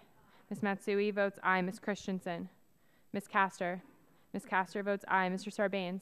Mr. Sarbanes votes aye. Mr. McNerney. Mr. McNerney votes aye. Mr. Braley. Mr. Braley votes aye. Mr. Welch. Mr. Welch votes aye. Mr. Lujan. Mr. Lujan votes aye. Mr. Tonko. Mr. Tonko votes aye. Mr. Yarmouth.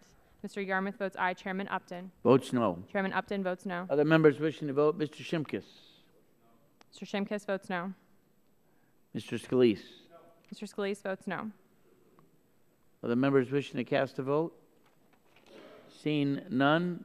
Oh, Mr. Griffith, are you recorded? Seeing none, the clerk will report the tally.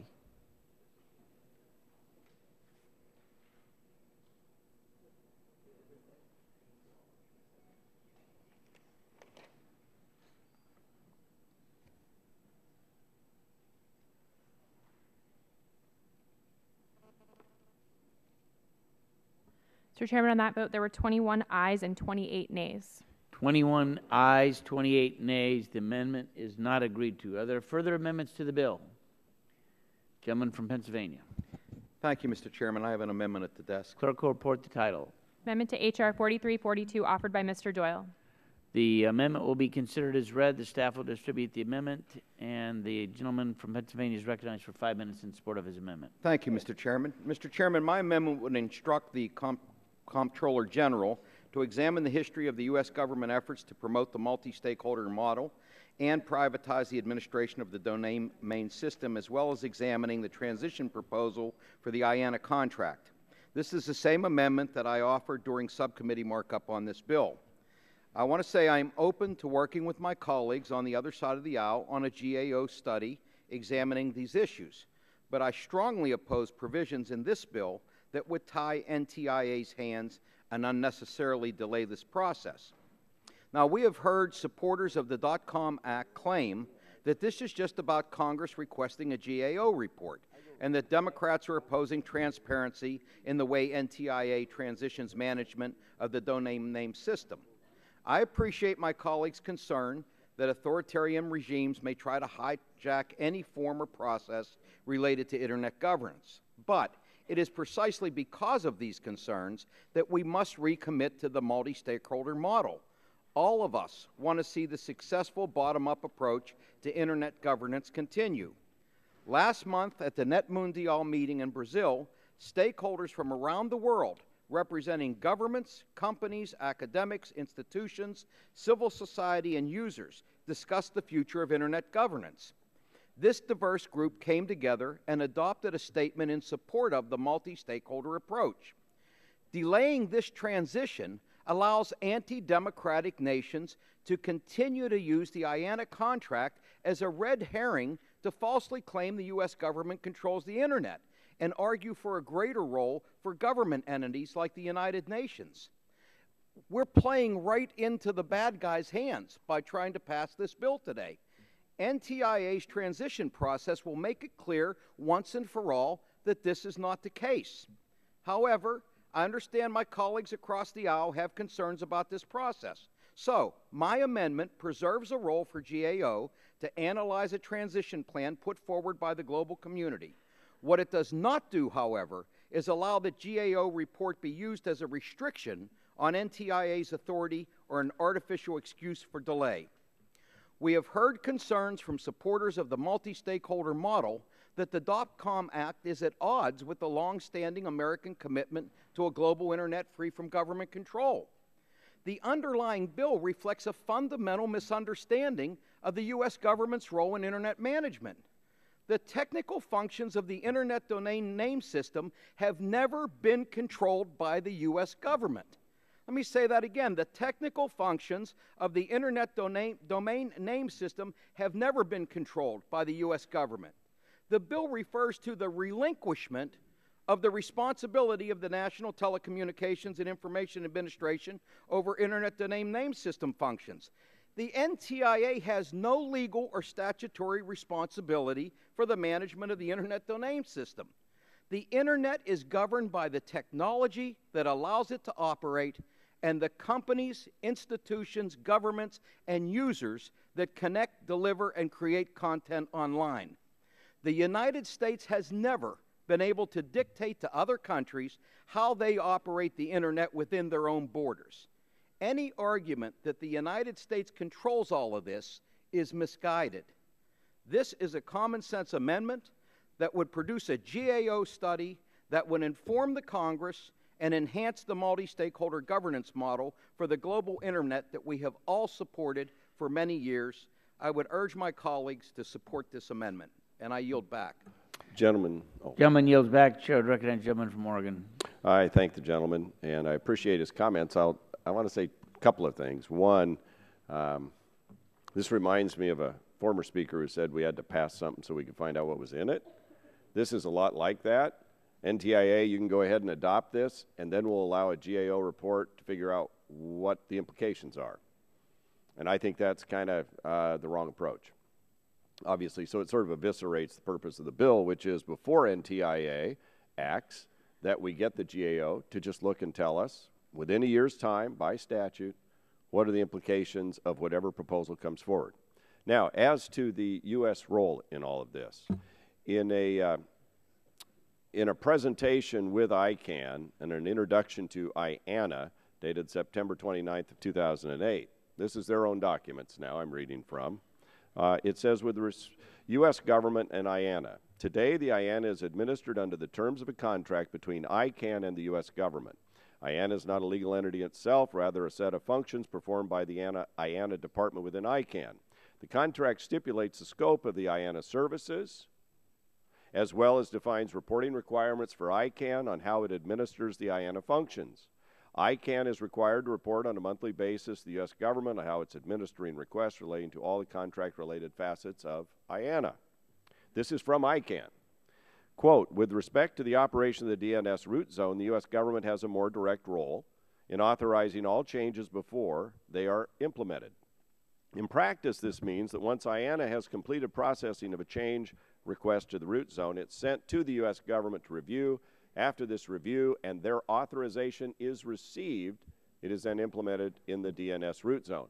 So I referenced the contract before. I'm now reading from ICANN's own presentation notes about how the process works and the interaction with the federal government of the United States. Now, we may well move to this multi-stakeholder process.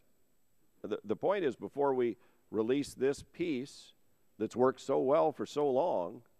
Let's figure out what the new proposal looks like, because nobody on either side of the aisle can tell us, are there any requirements where the future ICANN will be domiciled?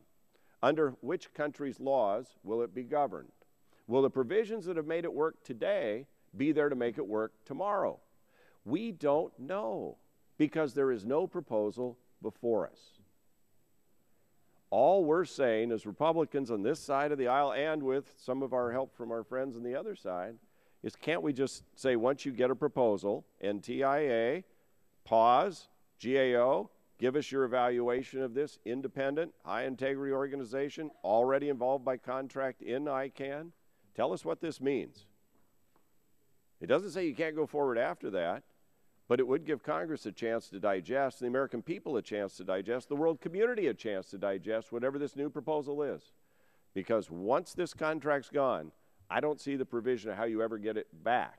So we better get it right and know every possible bit of information we can find before a few folks downtown here make a decision and it's gone. So I yield back the balance of my time. Gentleman yields back. Chair would recognize the gentlelady from California. Thank you, Mr. Chairman. I want to thank Mr. Doyle for his amendment. I think it's spot on because it does instruct the GAO to examine the history of our government's efforts to promote the multi-stakeholder model and transition the administration of the domain name system to the private sector. Boy, there is like a lot of noise in the room. I just, it really kind of takes my breath away. There are facts that we all need to appreciate. We've had U.S. policy from 1998 to this very moment to transition the government's role. I don't know why the Republicans don't embrace this, because it is all about transitioning the role to the private sector. And that's what this speaks to. For those in need of a history lesson, the Doyle Amendment provides a thorough examination into the U.S. government's role in Internet governance, and it would do so without undermining the legitimacy of the multi-stakeholder process. And this should be more than sufficient to alleviate all of these fears of a Chinese government takeover or whatever. I don't know where this stuff has come from, but boy, is it out there, and I don't think it really adds anything to this, and it's a total U-turn on how people, members have voted. So very importantly for everyone to appreciate, I think, is that Mr. Doyle's amendment demonstrates that our side of the aisle does not we're not opposed to greater transparency and a review of the history that got us to this point. And that's why I thank him for the amendment. I think it's a solid one, and I would urge my colleagues to support it. And with that, I yield back. Gentlelady yields back. Other members wishing to speak on the amendment? Mr. Chairman? Gentleman from New Mexico. I move to strike the last word. I echo the concerns that both Ms. Eshoo and Mr. Doyle have both raised today. Congress beating its chest and claiming a unilateral right to supervise global Internet infrastructure could further mobilize support among the world's governments for a more nationalistic approach to Internet management. In fact, a number of the bill's supporters have voiced this very concern. I'm glad that we're hearing that some of my colleagues are asking that their statements be entered into the record and be included as part of this debate. I'd like to read a few of those quotes. One, quote, we need to send a strong message to the world that the Internet has thrived under a decentralized, bottom-up, multi-stakeholder governance model, end quote. Quote, and part of their, referring to the Internet technology companies' success, the fact that they are growing so big in a tough economy is because we have got this multi-stakeholder governance that you are not having to worry about government interference from country to country, end quote. Quote, the Internet will only continue to thrive if governments refrain from regulating it and if it can remain under a multi-stakeholder governance model. Mr. Chairman, the committee is not in order. Thank you, Mr. Chairman. Do you want me to repeat those quotes, Mr. Chairman, or should I just go on? We got them. I thank you, Mr. Chairman. The announcement by NTIA last month was precisely the kind of measure that will help alleviate this risk. Yet the bill we are considering today seeks to undermine that effort and is contrary to the long-standing support of this committee by both parties, 413 to 0 for the global multi-stakeholder model. In so doing, we play into our opponent's narrative that the United States prefers a unilateral role exercising control over the internet in practice, and our support for the multi-stakeholder model is nothing more than lip service. I think the country's tired of that. Adding to my confusion on this legislation are my colleagues' attempts to equate the FCC's net neutrality rules with government censorship in the same breath that they cite governmental efforts to censor online content as part of their motivation for advancing this bill. Net neutrality actually protects free speech and our democratic discourse online. In fact, an instance of a wireless carrier blocking political speech over text messages is one of the instances that demonstrated the need for these rules in the first place. Our domestic and international policy goals should be exactly the same, promoting a free and open internet that is accessible to all. We have voted 3 times over the past 2 years in support of a multi-stakeholder model, but as soon as the administration takes a step toward fulfilling that vision, my Republican colleagues are suddenly opposed. Instead of working together to promote a free internet, the House majority has only rehashed tired, partisan talking points against President Obama and promoted yet another conspiracy theory in a week that's already seen many. These amendments are modeled after the policy statement that the House has already passed unanimously, 413 to 0, in support of a multi-stakeholder approach to internet governance. It is important and more effective than the .com Act in expressing our unambiguous opposition to efforts by countries like Russia and Iran to control and censor the internet. I hope we can find a way to get through this, Mr. Chairman, and we know what the numbers are today. One of the early lessons my father taught me in life was how to count, and clearly we can see what numbers will yield today.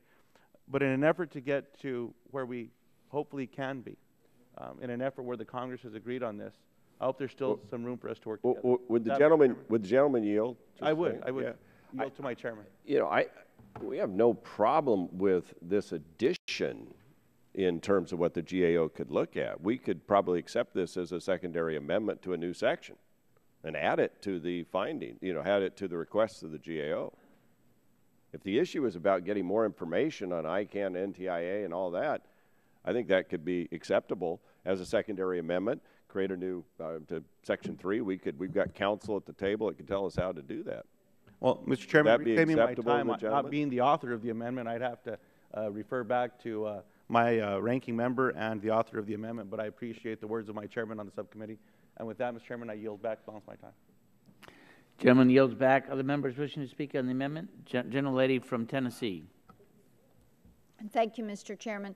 I know that we have many members that are wanting to move away from the hearing and get on to other events, but I think that as we listen to the debate, one of the things that is worth putting in bold print is the fact that we are moving forward in a structure that is basically trust but verify. And it is an important step for this committee to take. As we talk with our constituents, as we talk with innovators who are utilizing the internet, as we talk with companies and deal with the issues of privacy and data security, one of the things that concerns them is what the posture of ICANN would be a decade from now, 2 decades from now, and where that would be housed, what country, and as Mr. Walden said, under whose rules would this operate? We are a nation that treasures and values free speech, and the internet has been well served by that grounding, and because of that, it is vitally important that we carefully approach this, that we have a full review, and that come back to us. Mr. Shimkus has done great work on this, as has Mr. Rakita. I've been pleased to work with them, and of course, Chairman Walden continues to be vigilant, and we would be wise to slow down, take a thorough review, and realize that once it's gone, it's gone. With that, Mr. Walden, did you want additional time? You're good. I yield back. Gentlelady yields back. Are there further members wishing to speak on the amendment? If not, the vote occurs on the amendment. All those in favor will say aye. Aye. Those opposed say no. No. Opinion of the chair, noes have it. Roll call vote is requested. Clerk will call the roll. Mr. Hall. Mr. Hall votes no. Mr. Barton. No. Mr. Barton votes no. Mr. Whitfield. Mr. Shimkus. No. Mr. Shimkus votes no. Mr. Pitts. No. Mr. Pitts votes no. Mr. Walden. No. Mr. Walden votes no. Mr. Terry. No. Mr. Terry votes no. Mr. Rogers. No. Mr. Rogers votes no. Mr. Murphy. Mr. Murphy votes no. Mr. Burgess. Mr. Burgess votes no. Mrs. Blackburn. Mrs. Blackburn votes no. Mr. Gingrey. Mr. Gingrey votes no. Mr. Scalise. Mr. Scalise votes no. Mr. Latta. Mr. Latta votes no. Mrs. McMorris Rogers. Mrs. McMorris Rogers. Mrs. McMorris Rogers votes no. Mr. Harper. Mr. Lance. Oh, sorry. Mr. Harper votes no. Mr. Lance. Mr. Lance votes no. Mr. Cassidy. Mr. Guthrie. Mr. Guthrie votes no. Mr. Olson. Mr. Olson votes no. Mr. McKinley. Mr. McKinley votes no. Mr. Gardner. Mr. Gardner votes no. Mr. Pompeo. Mr. Pompeo votes no. Mr. Kinzinger. Mr. Kinzinger votes no. Mr. Griffith. Mr. Griffith votes no. Mr. Billrackus. Mr. Billrackus votes no. Mr. Johnson. Mr. Johnson votes no. Mr. Long. Mrs. Elmers. Mrs. Elmers votes no. Mr. Waxman. Mr. Waxman votes aye. Mr. Dingle. Mr. Dingle votes aye. Mr. Pallone. Mr. Pallone votes aye. Mr. Rush. Ms. Eshoo. Ms. Eshoo votes aye. Mr. Engel. Mr. Green. Mr. Green votes aye. Ms. DeGette.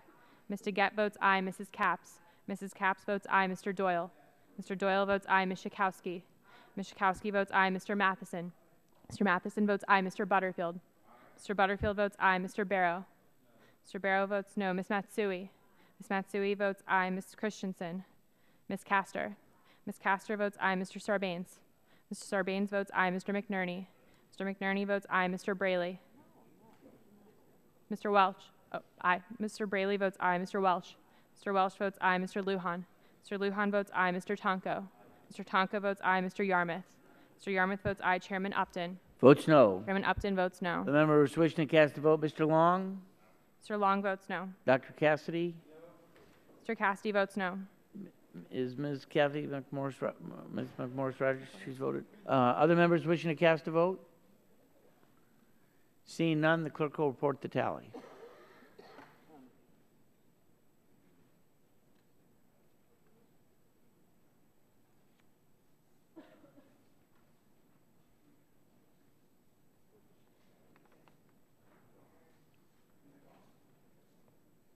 Mr. Chairman, on that vote, there were 20 ayes and 30 nays.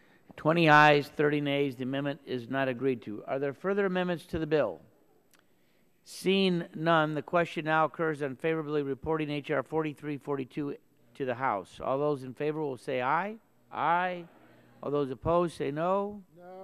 Ayes appear to have it. The ayes have it, and the bill is favorably reported.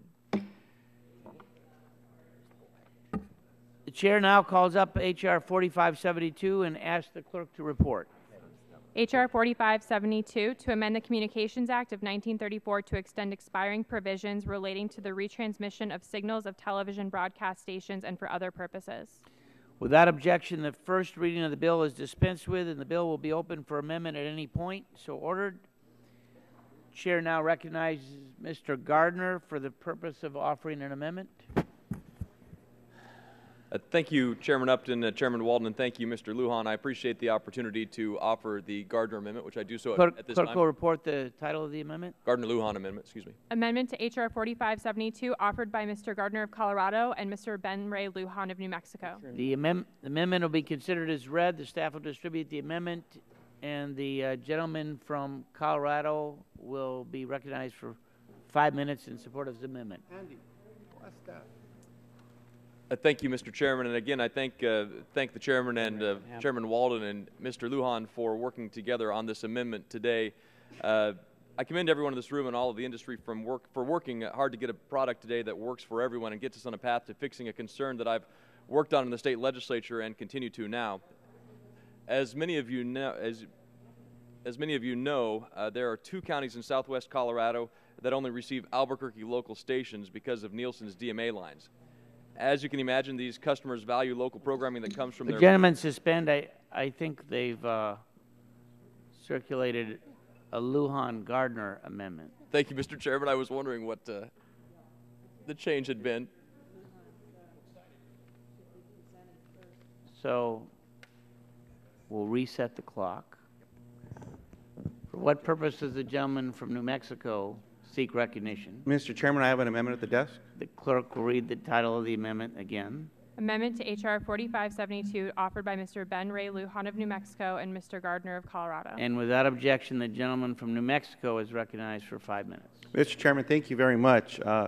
Over the past decade, American consumers have enjoyed an explosion of new options for viewing video content. Traditional services such as over-the-air broadcast cable and satellite companies have been joined by new alternatives such as over-the-top content, Internet Protocol television, and other services depending upon broadband providers. Despite these new technological innovations, television viewers remain limited to broadcasts that are intended for their designated market areas, or DMAs. The FCC has delegated the role of defining these DMAs to the Nielsen Company, a privately held for-profit marketing research company that claims to have never sought this power. Nielsen has divided up the country into separate DMAs based upon the reach of stations, antiquated broadcast antennas. These antennas, which were considered cutting-edge technology back in the 1950s, which are now relied on by a much smaller population, inexplicably continue to determine the broadcast stations available at any given location in the country. My amendment would allow the FCC to embrace the future of broadcasting and to explore the possibilities of cutting-edge technologies. With a broadband connection, viewers can watch an almost infinite amount of on-demand video online. With a smartphone, tablet, or other mobile device, they can watch this content from a Wi-Fi hotspot or virtually anywhere with wireless service. Through the internet, consumers can listen to radio signals from around the globe, but Nielsen's maps of almost obsolete antenna networks continue to block consumers from accessing programming from outside of their DMAs. It's time to begin preparing for new ways to define broadcasting markets that are based upon the newest technologies. My amendment builds upon a study of DMAs commissioned by the last Stella bill in 2010 to require the FCC to update its earlier efforts and to explore how new broadcasting markets could be created if they were based upon the potential of current and future technologies instead of limitations of aging broadcast antennas. I offered my amendment and withdrew it at markup in the subcommittee in order to get additional insight and support from the broadcast, satellite, and cable industries, and I understand I now have a co-sponsor on the amendment as well. I urge my colleagues to support this amendment and embrace a more vibrant future for the video marketplace. And with that, Mr. Chairman, I yield back the balance of my time. Gentleman yields back his time. Are there other members wishing to speak on the amendment? Gentleman from Colorado. Thank you, Mr. Chairman. I thank my colleague, Mr. Lujan from New Mexico, for his work on this amendment, and something that we've been working on in Colorado for some time, and the state legislature is here and here as well. 2 southwest Colorado counties only receive Albuquerque local stations because of Nielsen's DMA lines. As you can imagine, these customers value local programming that comes from their home state, both local news and their local sports teams. They want to watch Colorado programming, which I think everyone in this room can understand. As Mr. Lujan stated, our amendment does 2 simple things: asks for a report with an analysis of which consumers are watching broadcast programming outside their local markets, and 2, it asks for information on whether there are technologically and economically feasible alternatives to the use of DMAs in order to provide consumers with more programming options. By requiring the Commission to produce this report, we'll be providing necessary information to industry, government, and consumers about how vast the problem actually is and how best we can fix it. And I look forward to working with Mr. Lujan and others on this issue as we move forward. And I yield back my time. Gentleman yields back. Other members wishing to speak on the amendment? Seeing none, the vote occurs on the amendment offered by the gentleman from New Mexico. All those in favor will say aye. Aye. All those opposed say no. Opinion of the chair, the ayes have it. The ayes have it, and the amendment is agreed to. Are there further amendments to the bill? Seeing none, the question now occurs on favorably reporting H.R. 4572 as amended to the House. All those in favor will say aye. Aye. All those opposed say no. Opinion of the chair, the ayes have it, The ayes have it, and the bill is favorably reported. Without objection, staff is authorized to make technical and conforming changes to the legislation reported by the committee today. So ordered, and without objection, the committee stands adjourned. Thank you.